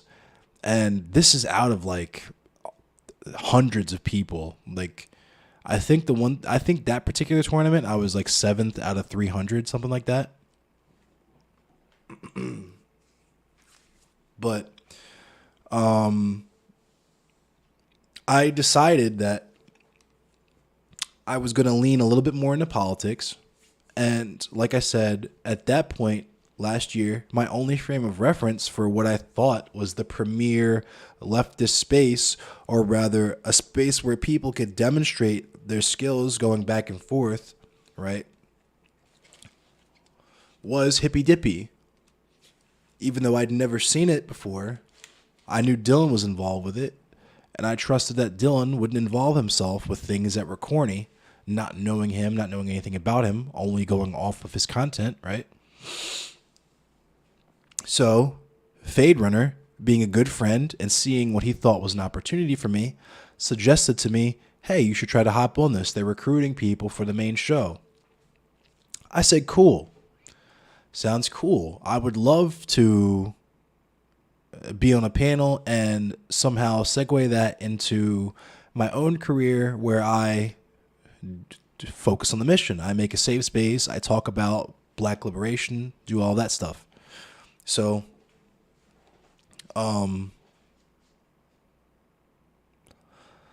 you've only seen a few minutes of Hippy Dippy, and it's sad it's not a more robust, serious debate space. Here's the thing, is that I didn't know that when I was on the first recruitment panel, right? I was on the first recruitment panel. Do I have an Adidas tracksuit? I do. I'm not wearing it right now, though, because it's hot as fuck, but I do have an Adidas tracksuit. So I was on the first Hippy Dippy panel, and it was about Kyle Rittenhouse. And Fade and I were both excited. Like, fuck yeah, this is... a topic that is my wheelhouse, right? Moderation needs to be better for it. Yes. Who we need to talk shit to on Twitter? That's funny, lump god. But yeah, I was like, okay, the conversation's about Kyle Rittenhouse. I didn't know any of the streamers who were on it. I met Alec Gunter there. Shout out to Alec Gunter. Follow Alec Gunter if you're not already. He's based as fuck. He's swole as fuck. He's a Chad and a real fucking just real good dude. And he was the only cool person on the panel. I met some other really fucking goofy people. That's where I first met CTV. He was one of the co-hosts or mods on the panel. And like I said, even having been on it, I still didn't quite know how it operated. And to this point, they're very obscure about how Hippy Dippy works. They're very opaque about it. And the reason for that is that it's scripted from start to finish. The champions, the winners and losers are all selected ahead of time. And that's the only issue that I have with referring to Hippy Dippy as like pro wrestling, because in pro wrestling, the wrestlers know that the shit is fake. They know it's fake, right? Part and parcel to the activity is signing a contract or whatever with the understanding my likeness and brand is going to be used for a specific scripted purpose to make someone else money, right? And they're going to pay me part of that money. Whereas with Hippy Dippy, they will catch young, naive people like, well, I'm not young, but it seems to be a lot of their base. They will catch naive and young people who are unfamiliar with the space, right? Who are very sincere in their beliefs, just to get them to argue with people like CTV for their entertainment and our entertainment, our as in the collective, so that they can profit off of that. And there's a lot of people who do that shit and have no idea that it's like that. I didn't know it was like that. I went on 2 fucking panels because I had no clue. I was deep in my shit. I was like, ooh, that fucking CTV guy, I gotta prove him wrong, right? Not understanding and not knowing that it doesn't fucking matter. It doesn't. It truly does not. It might be cathartic for you, but he's gonna get up there and fucking scream into the microphone, and all the people watching the panel are gonna be like, oh my God, CTV, so based, so based. You're gonna drive yourself crazy. You refuse to believe CTV is not a collective hallucination we're all having? That's funny. He is a caricature. But that's why I was on Hippy Dippy twice, because that's how many times it took me. Fool me once, shame on you. Fool me twice, shame on me. I didn't have no frame of reference, like I was saying. I'm unfamiliar with that content, so I didn't understand. Oh, they only got me on this Kyle Rittenhouse panel to be the token black guy, so that everybody else can talk about how Kyle Rittenhouse acted in self-defense and make memes and dunks on me for calling everybody on the panel a fucking lunatic, except for Alec Gunter, of course, because Alec Gunter is the only other person besides me on the panel who was based. Right? So that's my Hippy Dippy experience. I'm not mad that I wasn't successful, that they didn't select me, because we see who they select. They select Destiny. They select CTV. They select the worst possible actors who appeal to the worst possible impulses of the audience, because the audience is toxic white men. That's why they uplift toxic white men. And there's enough fucking spaces for toxic white men. The whole fucking planet is a space for toxic white men. And now, in the one space that is supposed to be leftist, I have to deal with motherfuckers who think that trans women are women the same way that dinosaurs from Jurassic Park are dinosaurs. Right? They're just mutated frogs. They're not real dinosaurs. They just look like dinosaurs. And that's what trans women are. They're not real women. They just look like women, right? These kind of takes from people like CTV, right? Why the fuck do people have to deal with that? How was that entertaining? How was it entertaining for me, even if I wasn't part of the panel? How was it entertaining for me as a black person to come and view your content and see a bunch of people talking about how a man who literally went out there to counter protest a black man being a victim of police brutality, murdering people, and then going on fucking book tours? How is that entertaining to me? How does that appeal to me?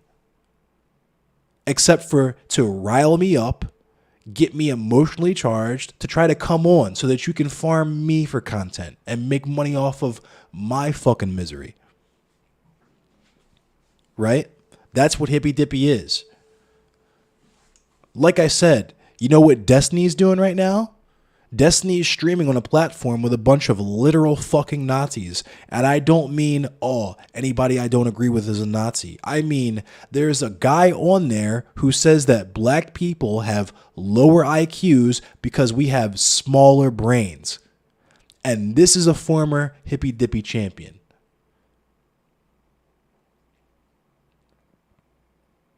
Trans women are women, period. If that was ever a question with me in my platform, let's get that out there right now. Trans women are women, period. End of conversation. Right? I'm an abolitionist. I want to abolish gender. So, and I want to talk about the CTV thing still, because I am still, and I mean, I got like 5 today getting YouTube comments, tweets about how I'm engaging in toxic masculinity because people think that I made fun of CTV for crying. And that's absolutely fucking not what I did. If you see the tweet, I said, don't make me do you like this, as in, don't make me make you cry. I didn't say fucking CTV is a pussy because he cried. I didn't say real men don't cry. I didn't say any fucking crazy shit like that, because listen to what the fuck I just said. I said I want to abolish gender. Why the fuck would I go and do some toxic masculinity shit like that when I don't even know concretely? If you ask me what is a man, I'd tell you a miserable pile of secrets. Because I'm a fucking jokester and everything's a joke to me. And it is a question that has no fucking answer. And furthermore, if you're upset about that situation, I kind of did. Well, no, I kind of put my nuts in your mouth too.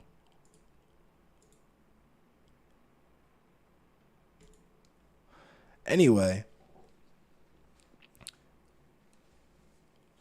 so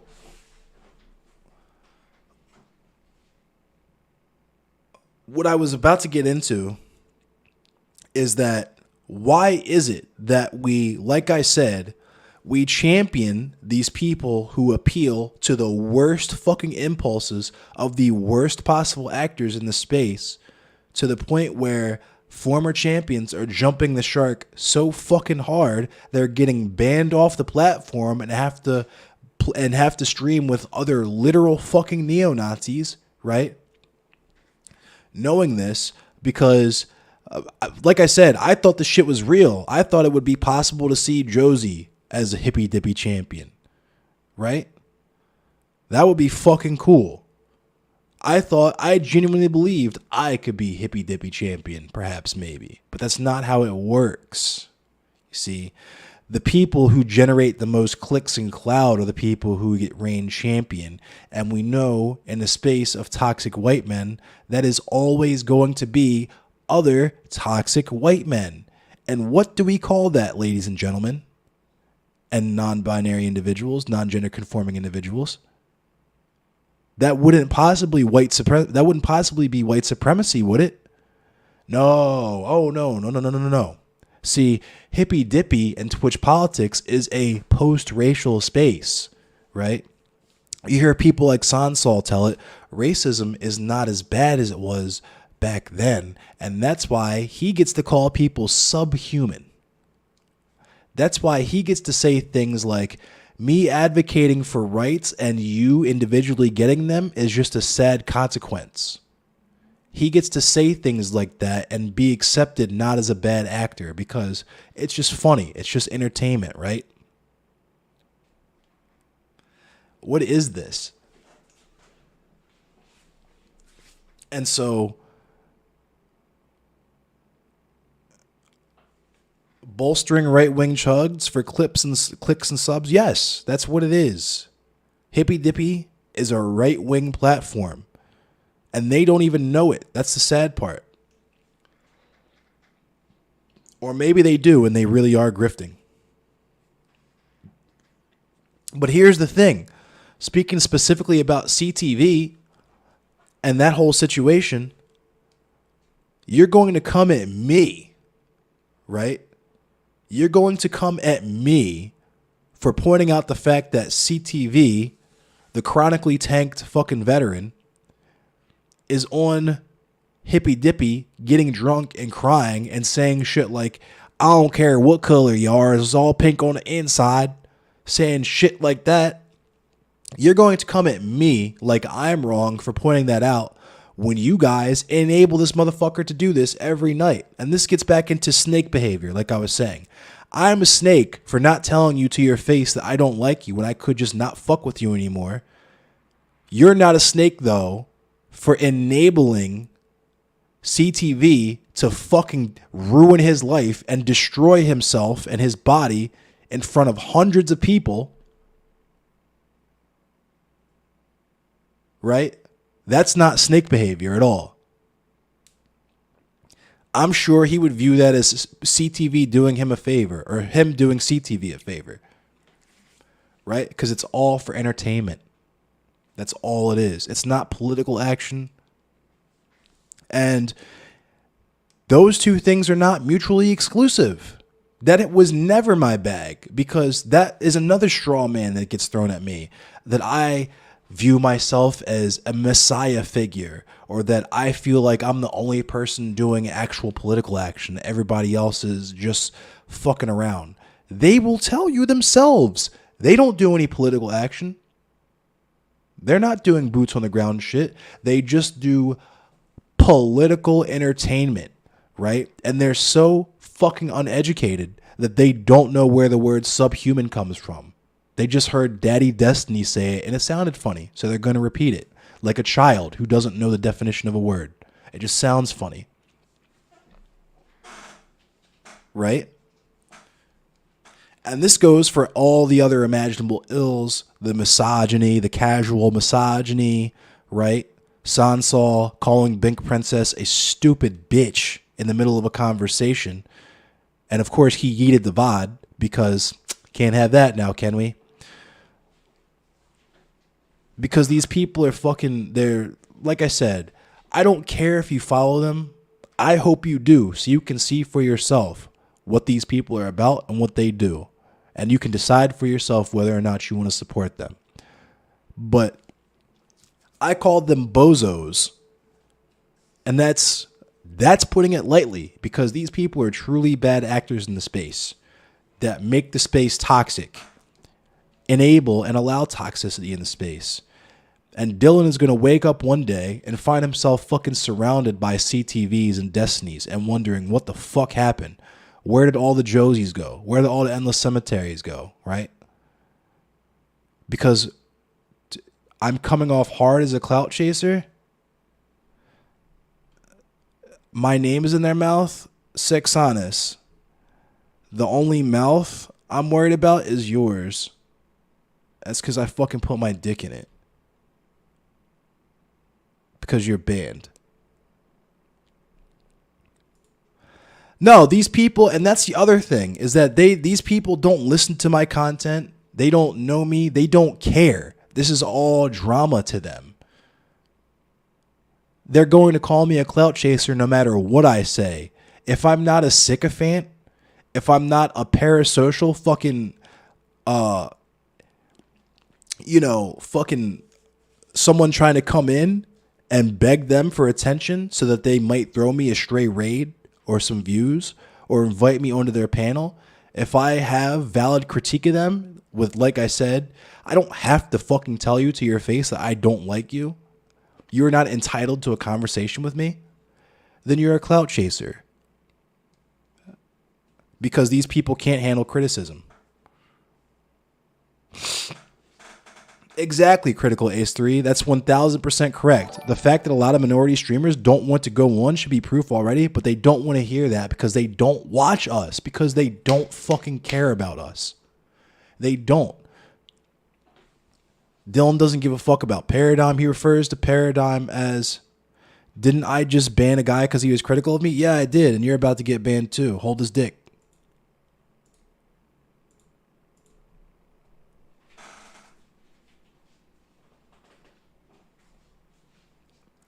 Anyway, and this is what I'm talking about. I never had to deal with this before, the hippy dippy shit. Never had to deal with any of this. Never. I've gotten hate raids before. Don't get me wrong. I've gotten hate raids before. Hey, what's up, Chester from Russia? I hope everything's cool over there, friend. If you're I know you're just I hope you are safe in Russia. I'll say that and keep it going.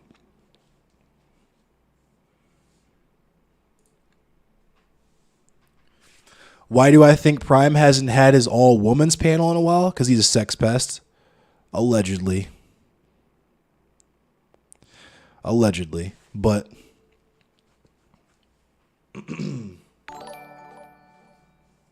thank you for the like.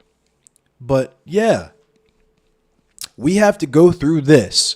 We have to go through what I'm going through right now. And why the fuck is that worth it? Why? So that Dylan can call me a fucking hippy dippy alumni and never watch a single one of my streams, but have me as a fucking character in his stable of non-wrestling wrestlers so that he can say hippy dippy is inclusive? Look at this black guy we have.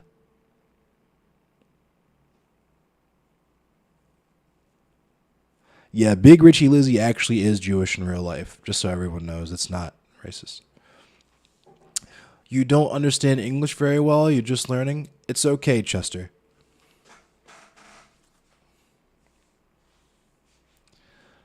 But yes.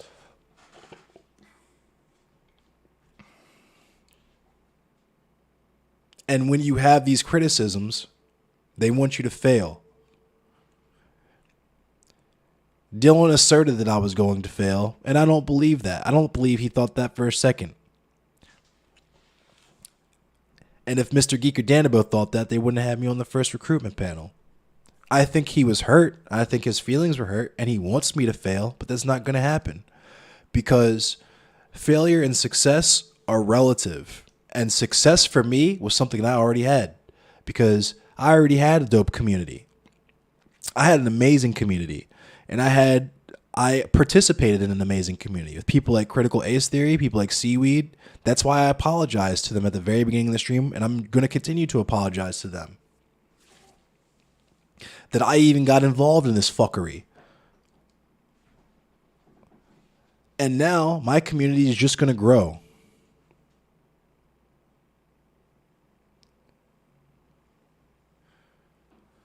Kat retracted her allegations.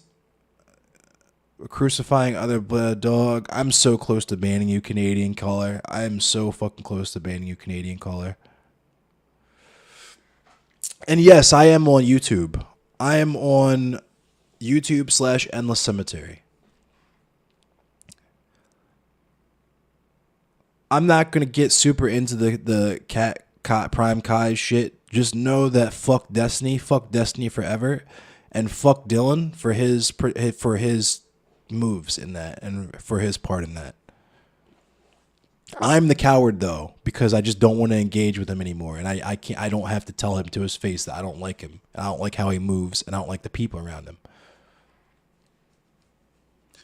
And he wanted to have a conversation with me. I'm sure he doesn't anymore. Just like a lot of these other people think that they want to have a conversation with me. And then they actually watch my content and see how I speak and how I move outside of Twitter and the 240 characters on there. And they realize, oh, fuck, I don't want to talk to this guy. He's going to make me look silly. Hey, what up, Bronx?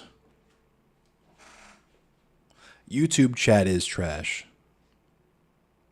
This is a gaming channel, yes. This is a gaming channel. I do play games. YouTube, yeah, that's the hate raid thing. I used to get hate raids, and they were all on YouTube. All of them. 100% of them. It was neo-Nazis posting me on Stormfront and shit like that when I was doing coverage on like Trump stuff or COVID stuff. There was one that was like 20 deep. We couldn't ban him fast enough because it was just me and Fade and their modding. But now I have consistent hate raiders. Consistent hate raiders from Sansaw's community and from whoever else in this little fuckery bubble. Yeah, critical ace theory. You have your own thing going, and there's no need. You have no need to interact with any of the hippy dippy people or anything like that. This is my fucking dumbass fault because I wanted to be a fucking championship debate bro and conquer all the other debate bros. Not understanding that we have enough fucking toxic men in this space. We don't need and that's what's so goofy about other people I'm not going to mention is that we have the space is this, we know the space is chock full of toxic white men, right? And the way that you want to change that is to be a toxic black man.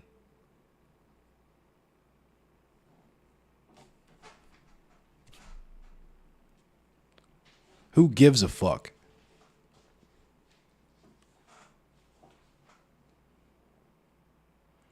Libs of TikTok on Twitter blocking Keffels is the greatest. Oh, Keffels fucking rules. What's up, Vulcan? Exactly. I get to do tube-based things. I do the mask off panel and I get to do the fundraiser with Gremlo. Shout out. Matter of fact, everybody, this weekend, if assuming that I still have my voice and COVID doesn't clap me between now and then, Saturday, I'm doing a fundraiser for the Innocence Project with Gremlo. Gremlo is going to be live for a significant period of time. If you're not following Gremlo, Gremloe, make sure you're following him. He's doing a fundraiser for the Innocence Project. Contribute what you can.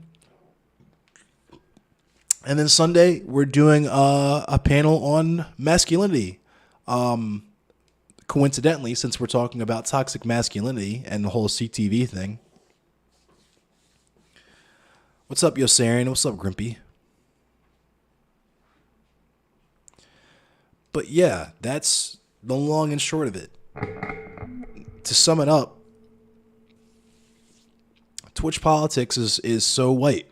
You see the stream title.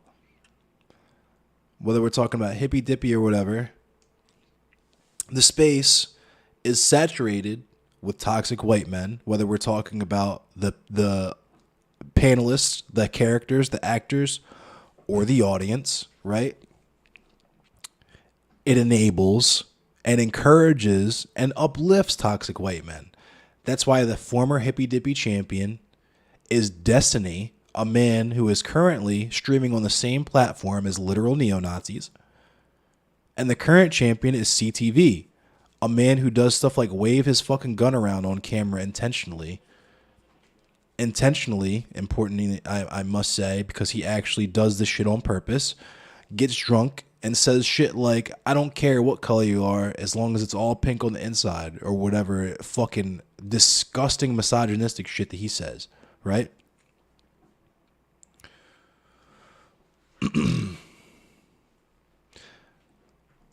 Dark Souls series, I've never played Dark Souls, but I do play Elden Ring sometimes.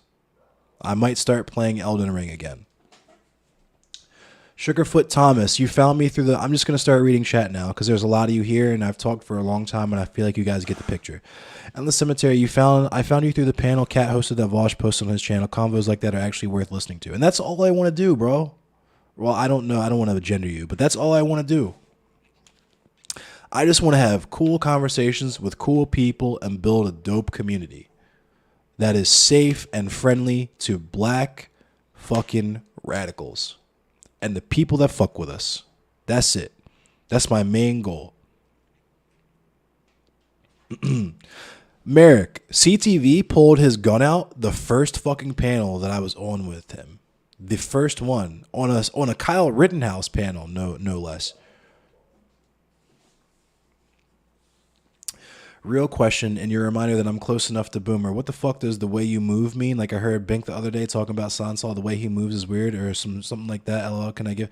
It's a black people thing. It's a slang thing where it's like the actions that you take, the stuff that you do, right? The people that you surround yourself with, and the actions that you take with them. That's the way you move. The moves you make, like a chessboard, like a game board or something.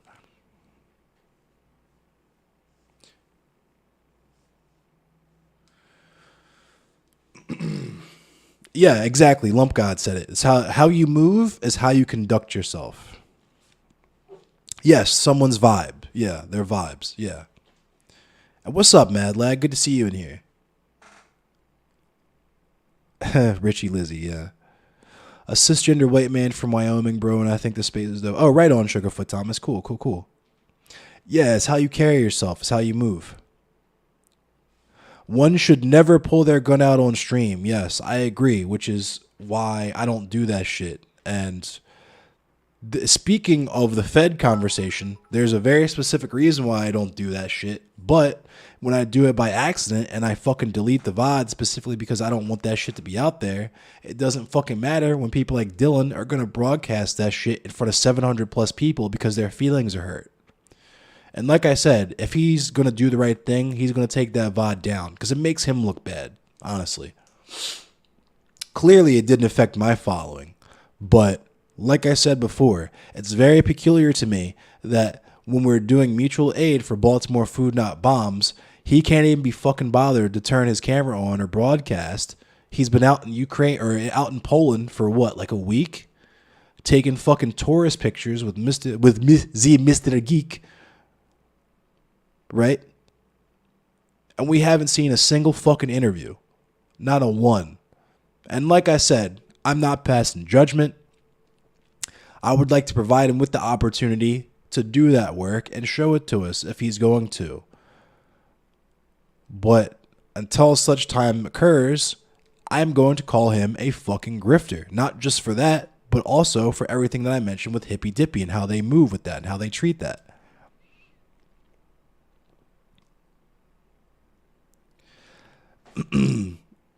Sansal has always been kind of fucky. It's really stepped up lately. I had no idea who Sansal was until, like I said, until he inserted himself into that conversation between me and CTV and Stardust. I had no idea who Sansal was. And now that I've had these interactions with him, I've seen him tell people, I don't think you should specifically have rights, calling Keffels subhuman, like getting called out by fucking Keffels, like calling me low IQ, saying I rape children, calling Bink a stupid bitch, all the stuff that he excuses by saying he meets people's energy, when I simply asked him if he knows about Amir Locke and he told me he fucked my mother because he wanted to insert himself into some drama that he could farm content out of, because that's his entire platform. And if this was like YouTube and you could say, hey, this person used my video, can you please take it down? He would be nothing. He would have nothing. Because he doesn't do any political content that's worth a damn. He doesn't even know what the fuck the word subhuman means. Like I said, he's just a fucking spoiled child who heard his favorite parasocial daddy Destiny say it and thought it sounded funny, so now he continues to say it, even though we know what Destiny's up to right now. That's why I call him Sussal and why I will call him a Nazi, because he does Nazi shit. I don't give a fuck what advocacy he pretends to move around. The Kyle Rittenhouse topic in general was tacky. It was. And I thought I was going to have some insight to it, but I didn't know it. Like I said, I didn't know at the time that it was a fucking meme and that we were just memeing on there. A game of chess is like a sword fight. You must think first before you move. Yeah. It's okay, Chester. I appreciate you being here anyway. I appreciate you, Chester. Thank you, Chester.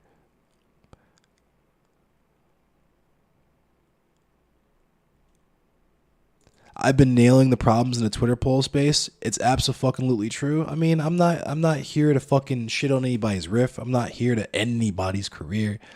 I'm just calling it like I see it. I'm speaking on my experience, and the people who are in here right now know and see. I'm getting all these fucking hate raiders and shit calling me a clout chaser, all this shit. And yeah, I deleted the VOD, so it never happened. That's the story, right? Yeah. No, it's not racial. It's kind of racial discrimination, Chester, but not. It's more racial insensitivity because they're enabling racial discrimination. I'm showing off two guns right now. I'm also going to show off my tattoos because people ask about them. They're called tattoos. This is a invocation circle. This is for Renov, which represents my father. This is for Stolas, which represents my mother. This is for Boer, this represents me. And I drew this fucking Satanist tattoo when I was like 14 because I was really into deicide and I really wanted the tattoo when I turned 18, so I got it. It's embarrassing, but whatever. Hail Satan.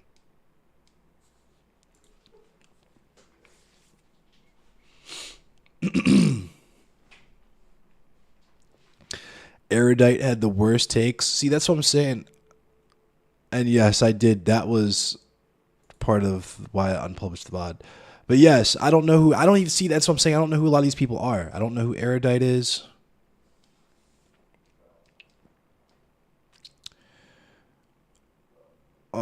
What are the current requirements for getting me subs? I know Twitch likes to fuck around with requirements and shit, but yeah, if someone wants to link my Frackle usually does that for me.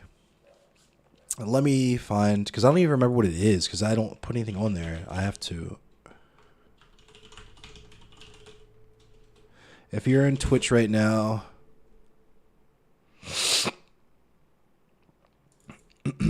sorry, I'm sick. I'm really surprised I've been able to go this long. Okay, cool. It's patreon.com/endless cemetery. That's what I thought it was, but I wanted to make sure. That's my Patreon if you want to support me. If and or when I make partner, I want to. I would love to do that. It would be cool. I'm not like horny for it, but yeah, I really want to make partner just so that I can, so you guys can support me if you want that, and so that I can do more stuff like this. Yeah, we're all trying to survive in a capitalist system. That's true. But it's like I'm an anarchist by nature. So I have a very hard time. Even when my fucking house burned down, someone else had to make a GoFundMe for me because I was like, I'm just going to keep it pushing. You know what I mean? For whatever reason, I don't like I said, I think information should be free. If you want to support me of your own volition, that's cool, and I appreciate you. But I don't want to force people to do that. I don't want to force you to subscribe to me to not have to sit through an ad or whatever. But it is what it is. If you guys want to do that, if that's something I should do, then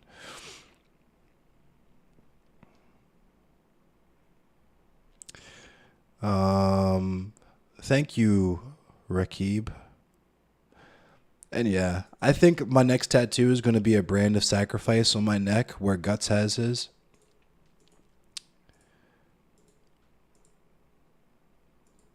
Streaming chess is hard. Interacting with chat will end you. I can only imagine. Like trying to interact with chat while I play Mortal Kombat is insane. I've gotten dealt with so many times because I looked over to read chat or whatever. Yeah, Roxy's tattoos are pretty sick. You're getting some of yours lasered and covered. I feel it. I'm just rocking mine with pride. Like I have a bad tattoo. These tattoos I think are pretty cool. I want to get them touched up, but this one I just kind of like. It's the Satanist thing. Is like, I just let it rock. I'm gonna let it cook. Yeah, Big Richie Leezy just started getting tattoos at like 31. I wish I would have waited to get tattoos. You want to get a tattoo, you're too indecisive though, make sure it's something that you, I know everybody says this, your parents say this, all this stuff, whatever, but like seriously, make sure it's something that you're going to be comfortable with having on you forever because it's permanent.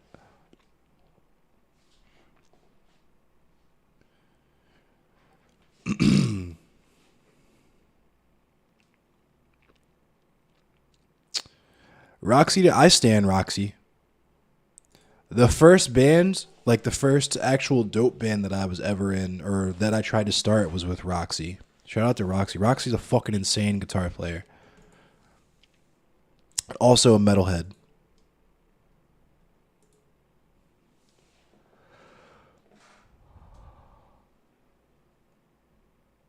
Yeah, I'm not familiar with Erudite. I guess I'll have to check her out.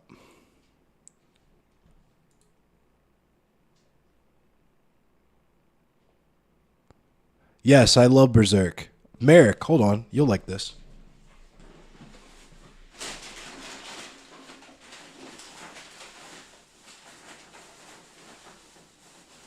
So,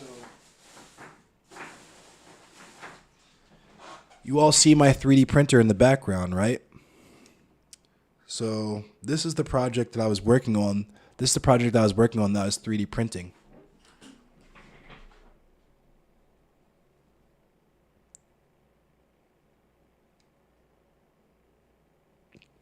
I was actually printing Crimson Ballots. I'm printing Eggs of the King. I made one for Grimlow. I'm going to send him one. If you'd like one, you know, I'm getting rid of them. I'm getting rid of them for $15 right now. I'll print you one custom and ship it out and stuff. It's cool. Am I a boglum? I don't know what that is, Chris Rico. I'm going to Google that. If it's racist, you're getting banned.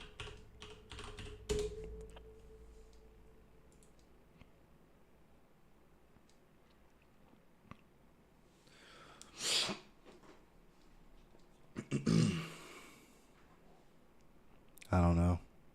I guess. I don't know.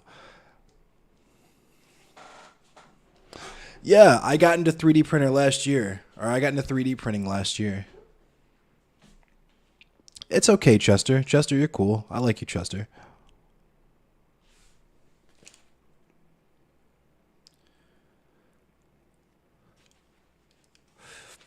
I feel it, Sugarfoot. I got out of Harry Potter. But yeah, definitely the legs. You want to do is the legs are a good spot to start with tattoos in general. But I'm starting to get a little hoarse. My voice is starting to give out. So you guys want some news? You guys want to do some news? I'm not offended. I'm not offended, Chester. I understand there's a language barrier. I'm not offended at all. Yeah, Berserk's cool. I haven't read Berserk, but I used to watch the anime. Stream title is kind of racist, but you support my right to say it. It's not racist at all, follower of Jesus Christ. But I'm going to let you cook because you said you support my right to say it, I guess, even though I know where my rights come from.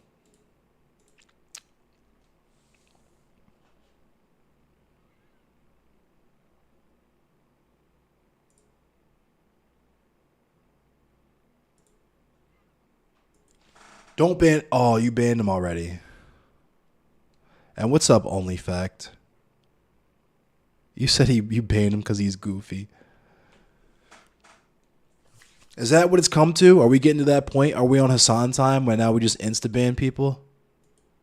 Yeah, weird critical ace theory. Yeah, weird. I just want to say again before I get into these news segments here. Before I read this news and before I do this to close out my stream, I cannot thank you all enough for supporting me, obviously, and coming here and rocking with me, even though everything that's happened has happened, but also just being cool people who will just vibe and don't do all this drama bullshit. Don't fuck with all the drama, because what I'm about to do now is what my channel was and what my channel is going to be, right? After today, we don't do any of the shit talking to other streamers. We don't do any of the talking about hippy dippy, any of that stuff. We don't do that here anymore. This is it. We're washing our hands. I said what I had to say. You guys know how I feel. It's on the record, right? That means we don't have to talk about this anymore. I don't care if you follow Dylan. I don't care if you follow Sansol. Please, by all means, go follow them right now. Go follow them. I truly don't fucking care. It really does not matter to me because I don't pay attention to them anyway. At least not anymore. Thank you, Boots and Cats and Boots and Cats and Boots and Cats. No, African Americans do not treat white people badly. It's the other way around. White people treat African Americans badly, generally. Not all white people, but the system that we live in here in America is white supremacy.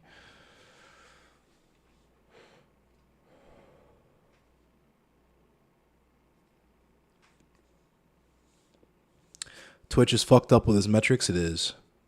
Bing, Princess, what's up? And what's up, Selassie? Thank you. I appreciate you. What up, Anubis?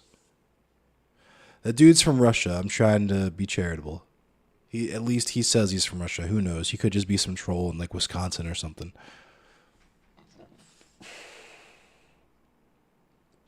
Yes, exactly. Critical race theory. Most white people are blind to white supremacy, so they don't think they uphold it without thinking about it. They'll use excuses like, it's just entertainment, bro. Why are you getting so serious, bro? It's just entertainment.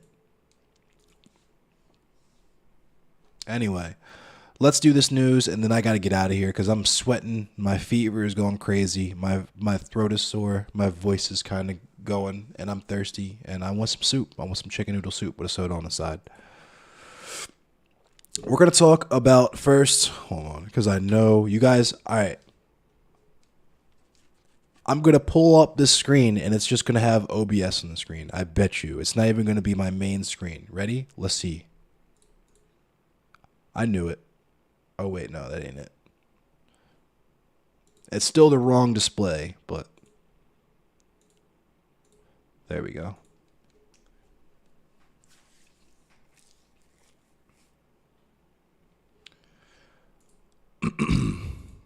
Okay. You're an okay white person. I think you're an okay white person, Roxy. So we got some news about our pal, Big Larry Hogue. Oh, Larrogue. Larry Hogan here in Maryland. I'm going to blow it up so y'all can read it.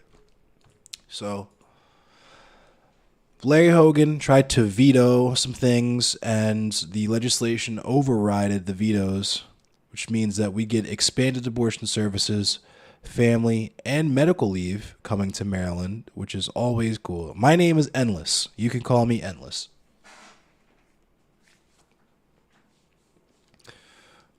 I mean, my name is Kevin, but everybody calls me Endless, and I kind of like Endless. It's got a nice ring to it. That's why it's always so confusing when people talk to KP Fett style, is because my family used to call me KP, and I kind of really like KP.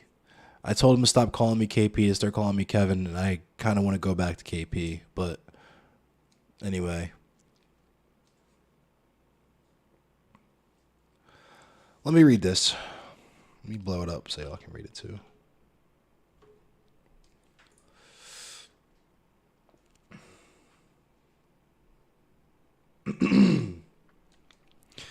Nurse practitioners, midwives, and other non-physician medical professionals will be able to perform abortions in Maryland after the Democrat-controlled General Assembly overruled Republican Governor Larry Hogan's veto of the Abortion Care Access Act on Saturday afternoon. Hogan's veto of the measure, which will also require most health insurance plans to cover abortions at no cost to patients and fund training for abortion providers, was among a series of the governor's vetoes that were swiftly overturned Saturday. Lawmakers also voted to launch a paid family and medical leave program for nearly every worker statewide, despite Hogan's objections. The series of override votes fulfilled vows from Democratic leaders to use the party's veto-proof majorities in both chambers of the General Assembly. Final passage of the paid leave program, abortion legislation, and several other proposals came less than 24 hours after Hogan moved to block each with a slate of vetoes on Friday evening. The creation of a paid family and medical leave program, slated to begin paying benefits in 2025, comes after a lengthy campaign by progressive groups, Top Democrats, including Senate President Bill Ferguson, made it a priority this year after proposals in past legislative sessions fell short. Hogan, in a letter to lawmakers explaining his veto, objected to the program's potential costs, especially for smaller businesses. Hogan also raised concerns that the legislation leaves details like the precise contribution rates charged to workers and businesses to fund the program up to soon-to-launch actuarial studies aimed at projecting the program's precise costs. But paid leave supporters rejected Hogan's contention that funding the benefits could prove a drag on the state's economy. Many contended that the coronavirus pandemic strain on family caregivers highlighted the need for the program and that providing leave for working families would draw more people into the state's workforce, which is true. If you want people to work, you should probably incentivize them to go to work by paying them more and making their situations less fucking precarious if they have an emergency that they need to take off work for. It means high quality, educated, experienced workers want to move to Maryland and work in the industries that drive our economy, Delegate Erica Lukey of Montgomery County, the Democratic Majority Leader, told colleagues on Saturday. Our economy is fantastic. Maryland is doing well, and part of the reason it's doing well is, frankly, because of bills like this.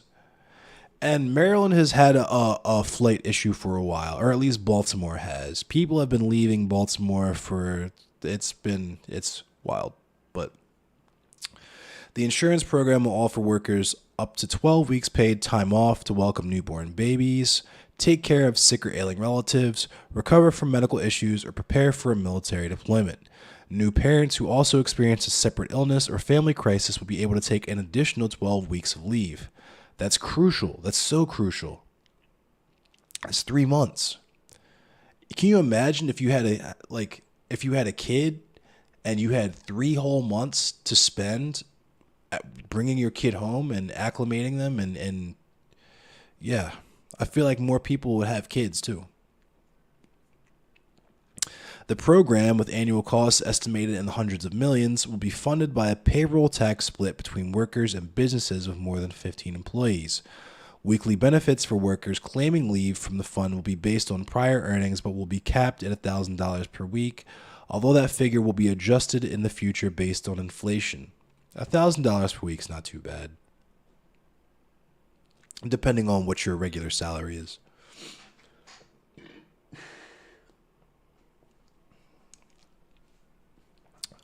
Delegate C.T. Wilson, a Charles County Democrat and one of the proposal sponsors, hit back at criticism from Hogan and other Republicans over objections that the lingering pandemic and rising inflation made now a bad time to launch the program. It's never a good time. The economy is never good enough for critics of the paid leave program, Wilson said, pointing to years of opposition. If not now, when? 10 other states have already done this. This isn't an impossibility. And that's the liberal shit, the incrementalism. This is a good idea, but now's not the time. It's too expensive. It's too big of an ask. We can't do it yet. Just wait a little while longer and we'll get to it, right? Yeah, more maternity leave is dope. Minutes after overturning Hogan's veto of the paid leave program, lawmakers got back to work polishing off overrides of several more of Hogan's vetoes. The abortion legislation was among the most debated measures of this year's legislative session, with Democrats eager to expand abortion access amid fears that the U.S. Supreme Court will overturn the landmark abortion rights case Roe v. Wade. Delegate Ariana Kelly, a Montgomery County Democrat and the sponsor of the bill, said abortion services should be treated like any other medical care, and the bill's provisions seek to make sure people can access the care that they need when they need it. Within the next 2 months, we're going to have 50 years of progress on access to reproductive health care for women turned back in this country, and Maryland is not hiding from that fact. Yikes. Republicans repeated concerns that allowing anyone other than the physicians to perform abortions would put patients' health at risk. The bill includes $3.5 million to train medical professionals in safely performing abortions. I am not proud of Maryland becoming known as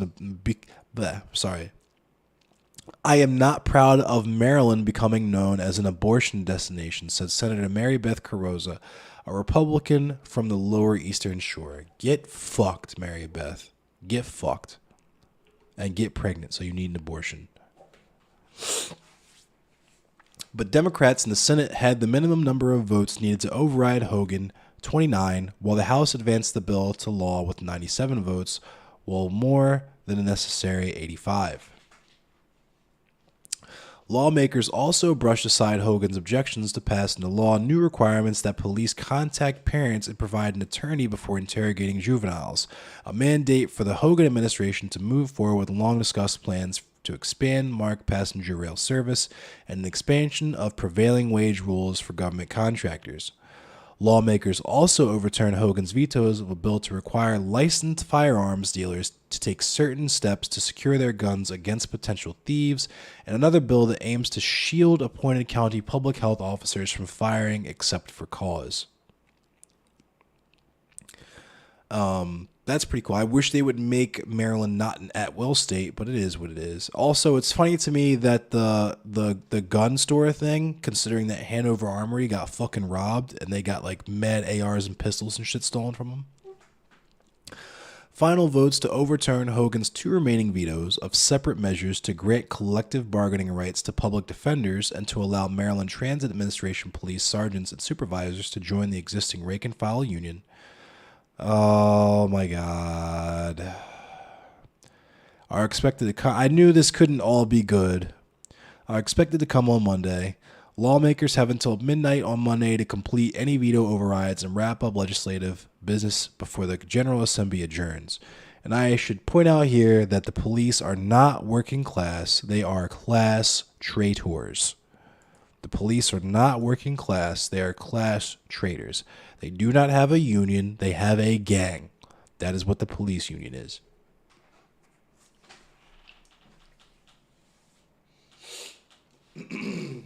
So, we're going to keep it going. We're going to talk about some Baltimore news now that we talk about Maryland. There was a protest a couple of weeks ago, like 3 weeks ago, for a young man by the name of Donnell Rochester, who was killed by police here in Baltimore.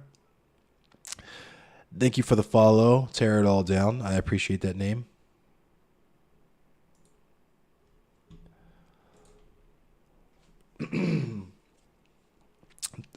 This was posted on March 25th, updated same day at 11:11. Angel number.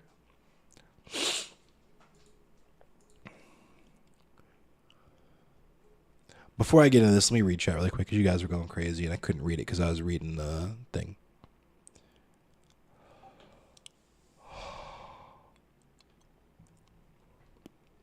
I have not tried to play World of Tanks. I've thought about playing World of Tanks. You guys are just talking amongst yourselves. Cool. This is what I wanted. I want you guys to mingle and vibe together. And yeah, Maryland can be based sometimes, Selassie I. When we want to be, and when I say we, I mean the legislature, they can be based sometimes when they want to be. But anyway. People marched in Baltimore Friday afternoon, the afternoon of March 25th.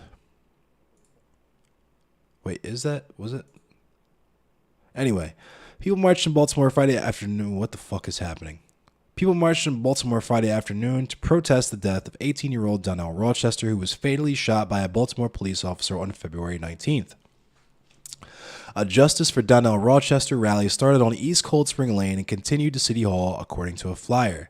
The protest included students from Morgan State, activists, and family and friends of Donnell Rochester. At City Hall, protesters were calling for Baltimore city leaders to come out and address the crowd.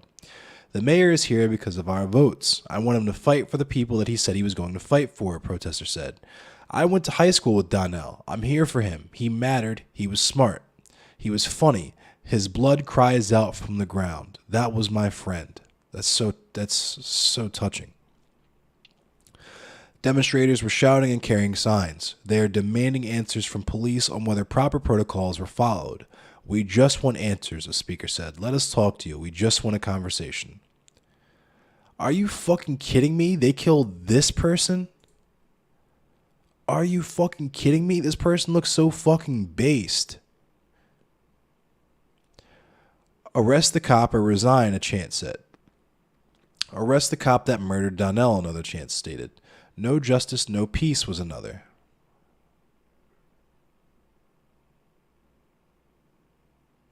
Yeah, I appreciate you tearing it all down.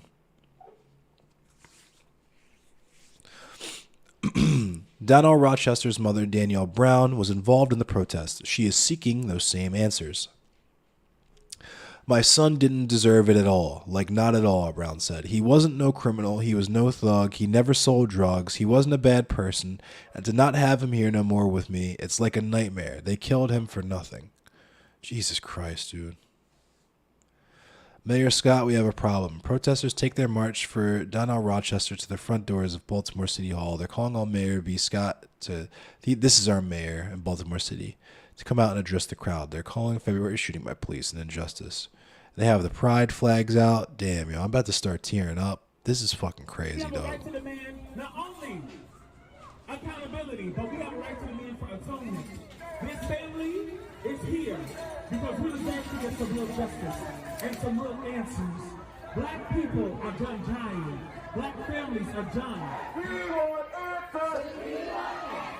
No justice. Say his name. Say his name.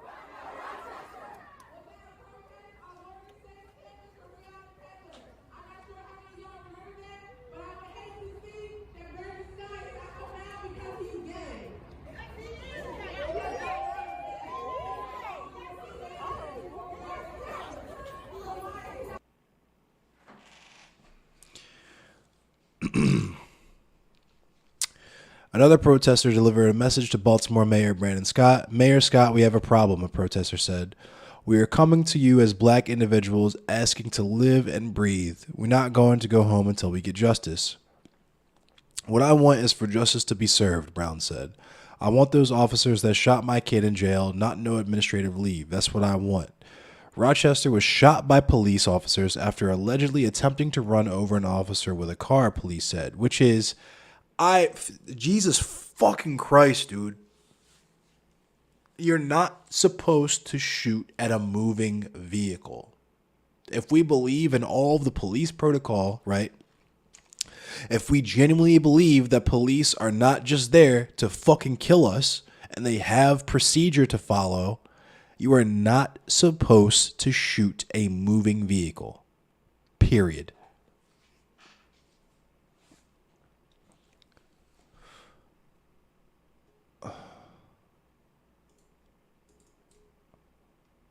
I had to look at that one. Police Commissioner Michael Harrison said the officers were assigned to that area to investigate a string of armed robberies and carjackings in that district. And for anyone who doesn't know about Baltimore City, armed robberies and carjackings happen in this city every fucking day. Okay?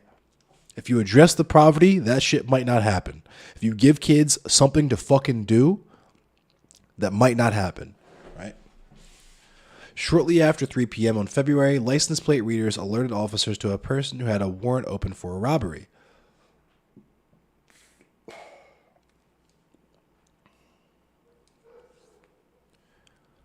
Harrison said the officers followed the car until it stopped in the 1800 block of Chilton Street. They approached the car on foot. The suspect got out of the car and started running back, got out of the car and started running, but then got back in the car. Police say he drove the car toward an officer, hitting him, and I don't believe shit the police say. Let's just get that out of the way. I don't believe fuck all the police say. That officer shot at the car, and an officer running next to the car also shot into the car. What the fuck, man? The suspect got out of the car and surrendered but had been shot. The officers rendered aid, and the suspect was taken to the hospital where he died. So this motherfucker was shot and knew he was dying and still tried to comply. A week later, Baltimore police released body camera footage of the deadly shooting. The footage was 45 minutes long and showed the moments leading up to when officers shot and killed Rochester. In the past, the city has said it supports a group's right to protest. This case remains under investigation by the Baltimore Police Department and the State Attorney General's office. Unfucking believable. Yeah, Nick Griffin. Yeah. I even though you're new, I could read the sarcasm in there.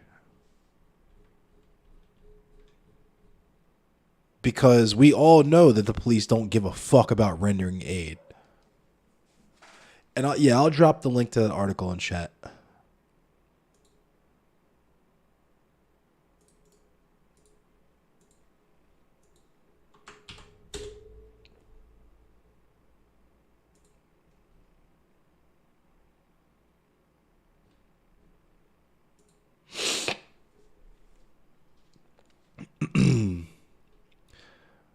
And speaking of that, we have case files released on Amir Locke.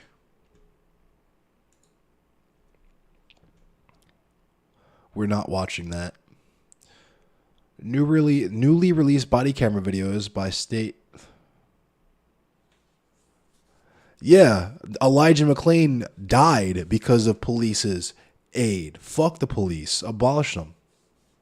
Abolish them. Abolition or bust. Newly released body camera videos by state investigators show additional angles of the chaotic seconds before 22-year-old Amir Locke was shot and killed by a Minneapolis police officer during a pre-dawn raid 2 months ago. The Minnesota Bureau of Criminal Apprehension on Monday released its case file on Locke's killing less than a week after county and state prosecutors announced they would not charge the officer who shot him while executing a no-knock search warrant because, of course. The file contains 828 pages of documents, dozens of photos, interview transcripts, and body camera video related to the February 2nd shooting of Locke, who was sleeping on a couch inside a downtown Minneapolis apartment when officers barged in looking for evidence connected to an earlier St. Paul homicide. The Star Tribune is not publishing the full report because it contains unredacted personal information of witnesses, including phone numbers and addresses.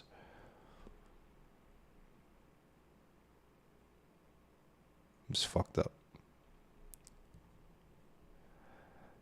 800 pages of like interviews and stuff. Even though we literally all saw it on fucking camera.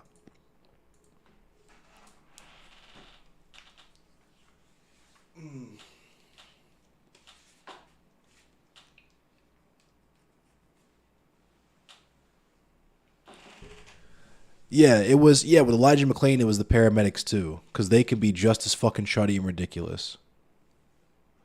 And yeah, exactly, Merrick. Of course, it's framed as he was trying to run over an officer, when of course he was trying to get the fuck out of there. Nobody likes the police. You're about to get arrested, of course you're going to try to run. Especially when you know the police are like they are here in Baltimore City, where they fucking rob you, sexually assault you, all kind of crazy shit. The last time I got locked up, they fucking threatened me with rape. The police officer told me to fucking, because I had long hair, I had full head of locks, I was clean shaven, that I need to just not speak or anything, because they're going to have a lot of fun with me in there. Fucking absolutely disgusting. But let's talk about justice actually being served.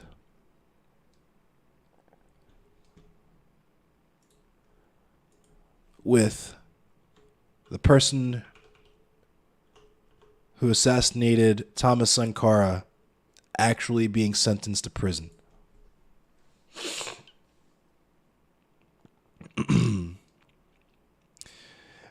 Yeah, the police, fucking, the last time I got locked up, fucking, it was for something ridiculous, driving on a suspended license. I was stuck in a poverty cycle. I fucking had some tickets, but I was a pizza delivery driver. Didn't have enough money to make the tickets. I would have needed to drive to make the money to pay the tickets, and I got caught in the cycle, so they threw me in jail. And on the way to jail, yeah, the police officer was like, "Ooh, you better just stay in the corner, not talk to anybody. Look down, look away, because they're gonna have a lot of fun with you in there."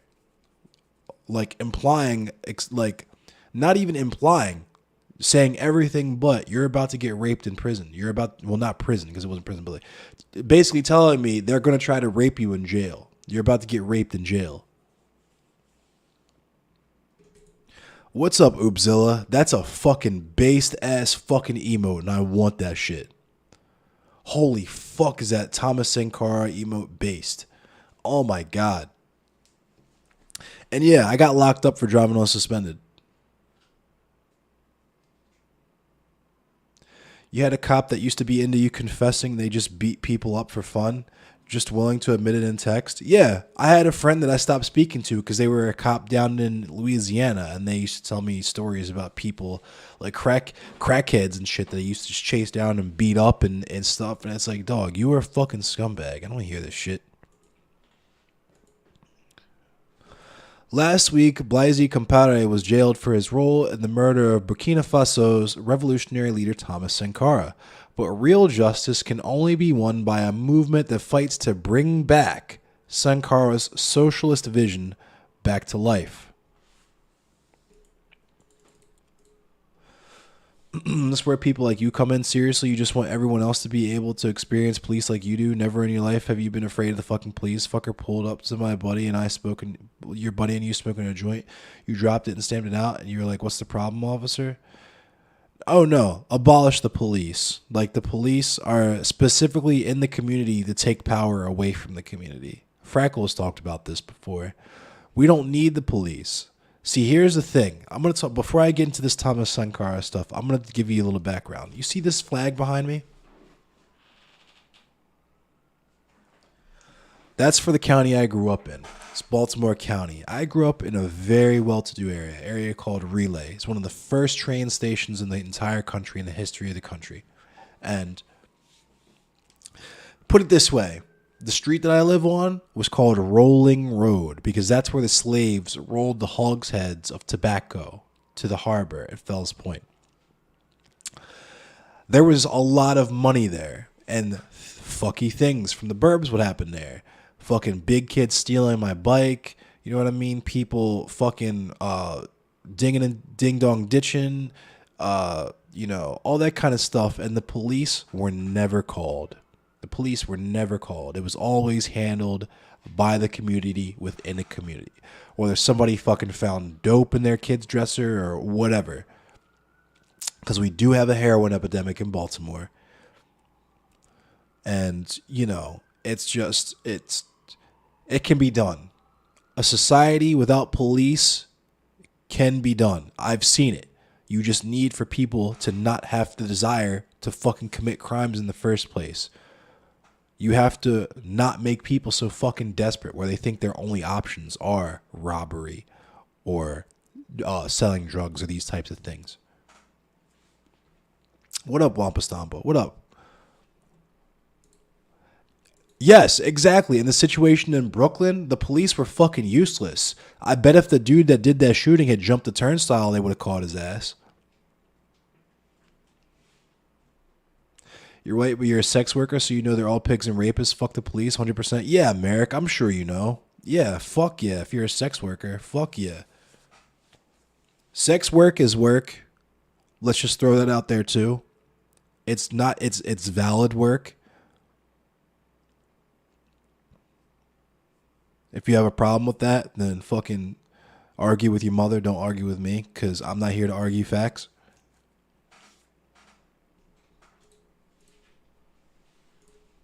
Anyway,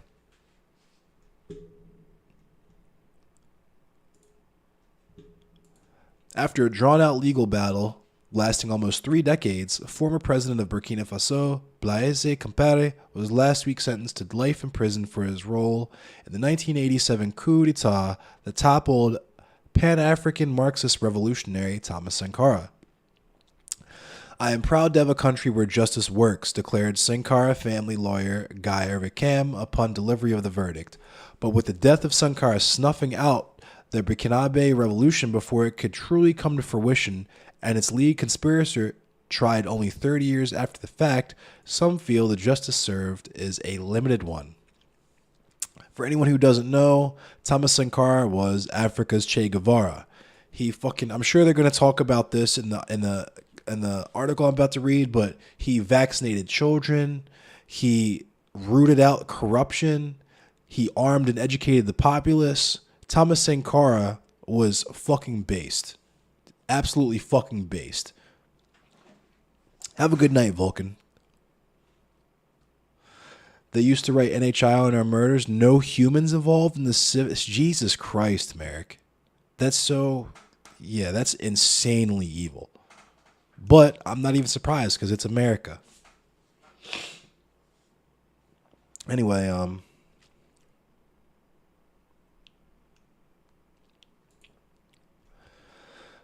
once Sankara's right-hand man, Compare was also a leading figure in the 1983 coup that brought him to power. In 1983's aftermath, French Upper Volta, and see, if you don't understand why I fucking hate French people, it's not just because of Mr. Geek, even though he is a Pepe Le Pew ass fucking N64 hairline ass motherfucker, right? It's because the French fucked Africa. So if you're not black and you're speaking French in my chat, you are getting banned. This is a Francophobic channel. One of the poorest countries in the world, scarred by the ravages of the French colonialism, become Burkina Faso, or land of upright men. No longer were the blacks of the Burkinabe people to be bowed under the boots of French colonialism. Instead, they would once more become a proud and independent people. Like the Pan-African Revolution... Yeah, fuck Belgium too. Like the Pan-African revolutionaries who went before him, Sankara understood that true independence was more than a new flag and currency. It meant political and economic independence too. To this end, Sankara's leadership was characterized by nationalization, land redistribution, and expansive railway building programs. Women's liberation was placed at the revolution's forefront, with Sankara arguing that the revolution and women's liberation go together. Didn't I tell you all this motherfucker was based? The achievements of the revolution cannot be understated. Over 2 million children were vaccinated in a public health drive, 10 million trees were planted to fight desertification, and schools and hospitals were built across the country. In just 4 years, Burkina Faso would become food self-sufficient. He who feeds you controlled you was received wisdom. Remember that. He who feeds you controls you. When asked about his revolutionary intentions by Newsweek, Sankara declared, "Our economic ambition is to use the strength of the people of Burkina Faso to provide, for all, 2 meals a day and drinking water."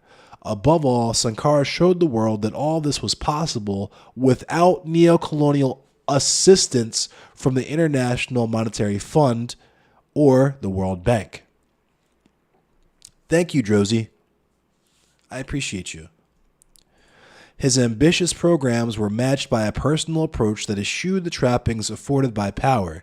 Instead, Sankara lived a humble life on a modest salary with few personal belongings to his name. I think he owned he was like, I just want a guitar and like fucking, that's it. My man had a guitar and very few things else. Inspired by Cuban revolutionary Che Guevara, he put his standing on the world stage to use, expressing solidarity with the wretched of the earth, which is, if you've ever read Frantz Fanon's book, The Wretched of the Earth, you know what he's talking about. Frantz Fanon was also colonized by the French. Frantz Fanon was from Martinique. The oppressed peoples of the world and those engaged in anti-imperialist struggle. The Wretched of the Earth. Echoing Guevara's speech to the UN in 1964, Sankara's address 20 years later stressed solidarity with those millions of human beings who are in ghettos because their skin is black, those Indians who have been massacred, women throughout the entire world who suffer from a system of exploitation imposed on them by men, and a host of oppressed peoples from Ireland to East Timor. Sankara also recognized the significance of the struggle of Palestinians against settler colonialism. Courageous, determined, stoic, and tireless, the Palestinians remind us all of the need and moral obligation to respect the rights of a people. Burkina Faso may have been a small, poor country, but Sankara knew that international solidarity with those struggling alongside it was paramount.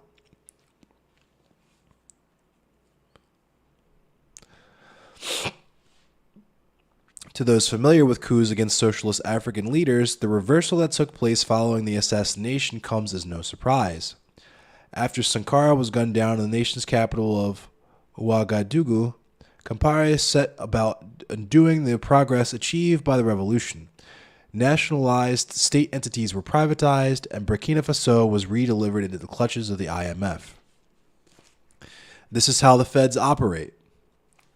And just as an aside, really quick, since we're talking about the feds and calling people agents, I'm going to bring you in to tell you that just like with Malcolm X and just like with Thomas Sankara here, when we call people feds, we are not saying that you are literally paid by the CIA or the FBI or whatever. We're saying you are doing their bidding for them. By doing things like discrediting revolutionaries, discrediting revolutionary movements, and generally just being really fucking weird and white. Okay? In the immediate aftermath of Sankara's death, the airwaves were flooded with anti-Sankara propaganda that framed the coup as rectifying the revolution and branded Sankara a messianic traitor.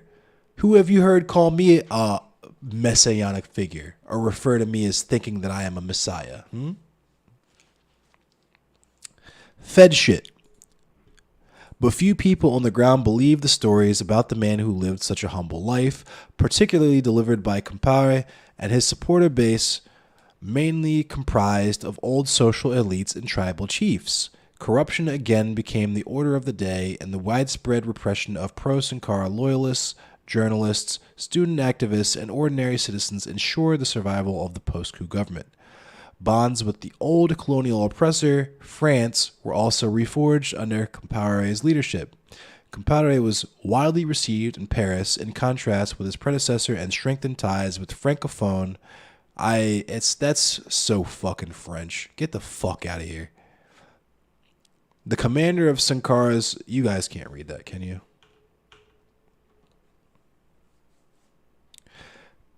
Côte d'Ivoire and Togo. The commander of Sankara's assassins, Gilbert Diendéré, sentenced to life alongside Compaoré, was even awarded France's highest order of merit, the National Order of the Legion of Honor. Because of course he was. Fuck France.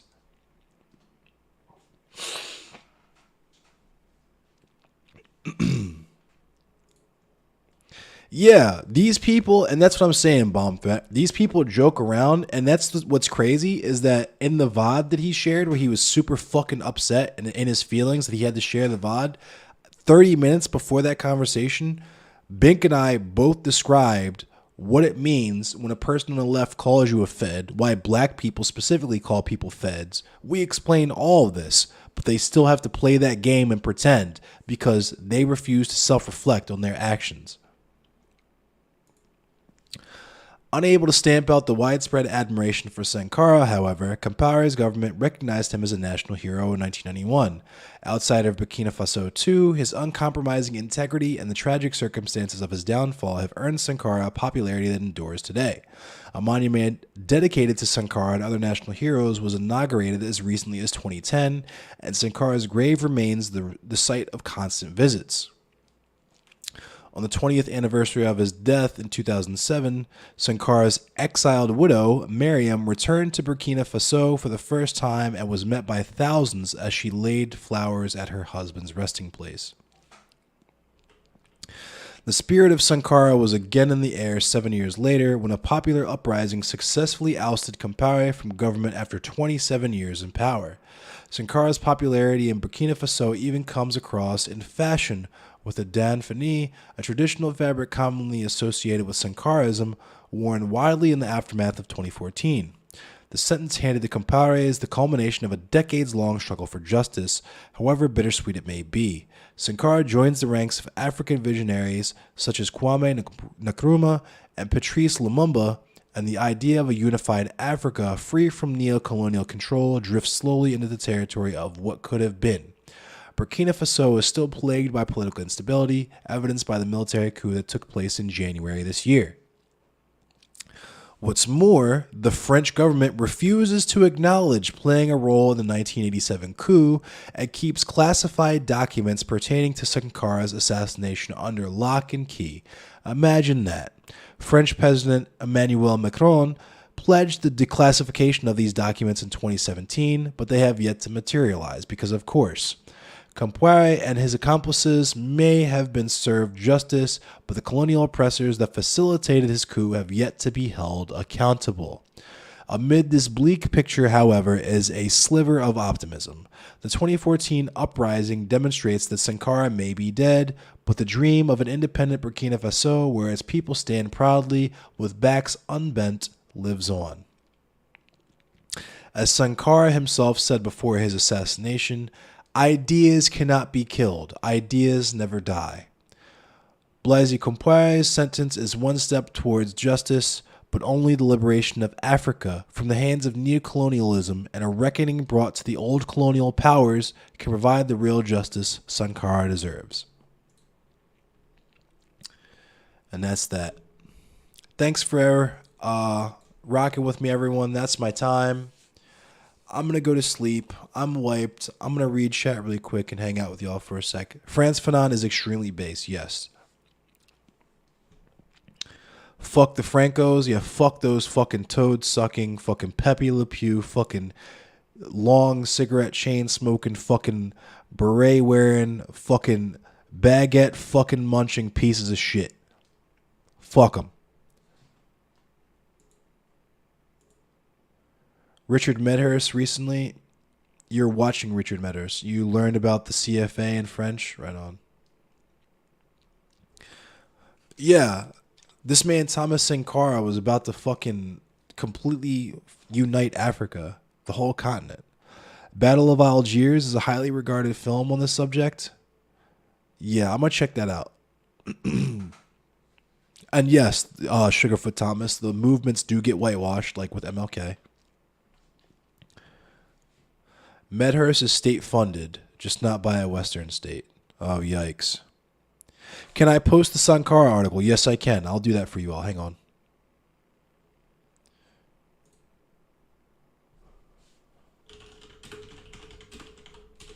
It's on Jacobin. Jacobin.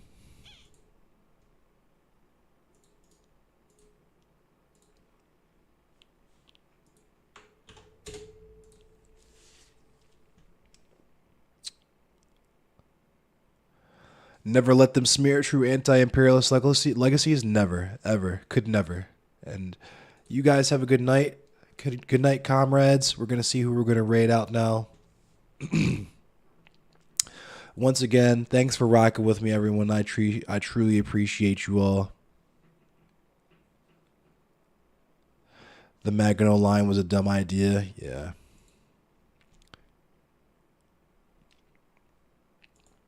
Let's raid out to Beer Bash. Beer Bash is on. Yeah, I'm gonna raid out to Beer Bash. Beer Bash is based. Prisma's on, but I raid her all the time. So we're gonna raid Beer Bash today, and then next time I'll raid Prisma. How about that? Everyone have a good night. Thanks for being here.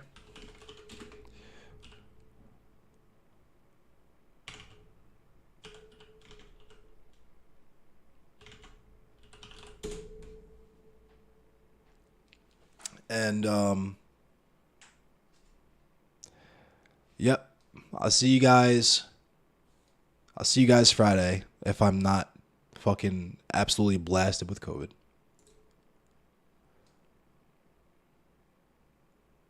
All right. There we go. Finally, stream is over. Now I can do what I want to do.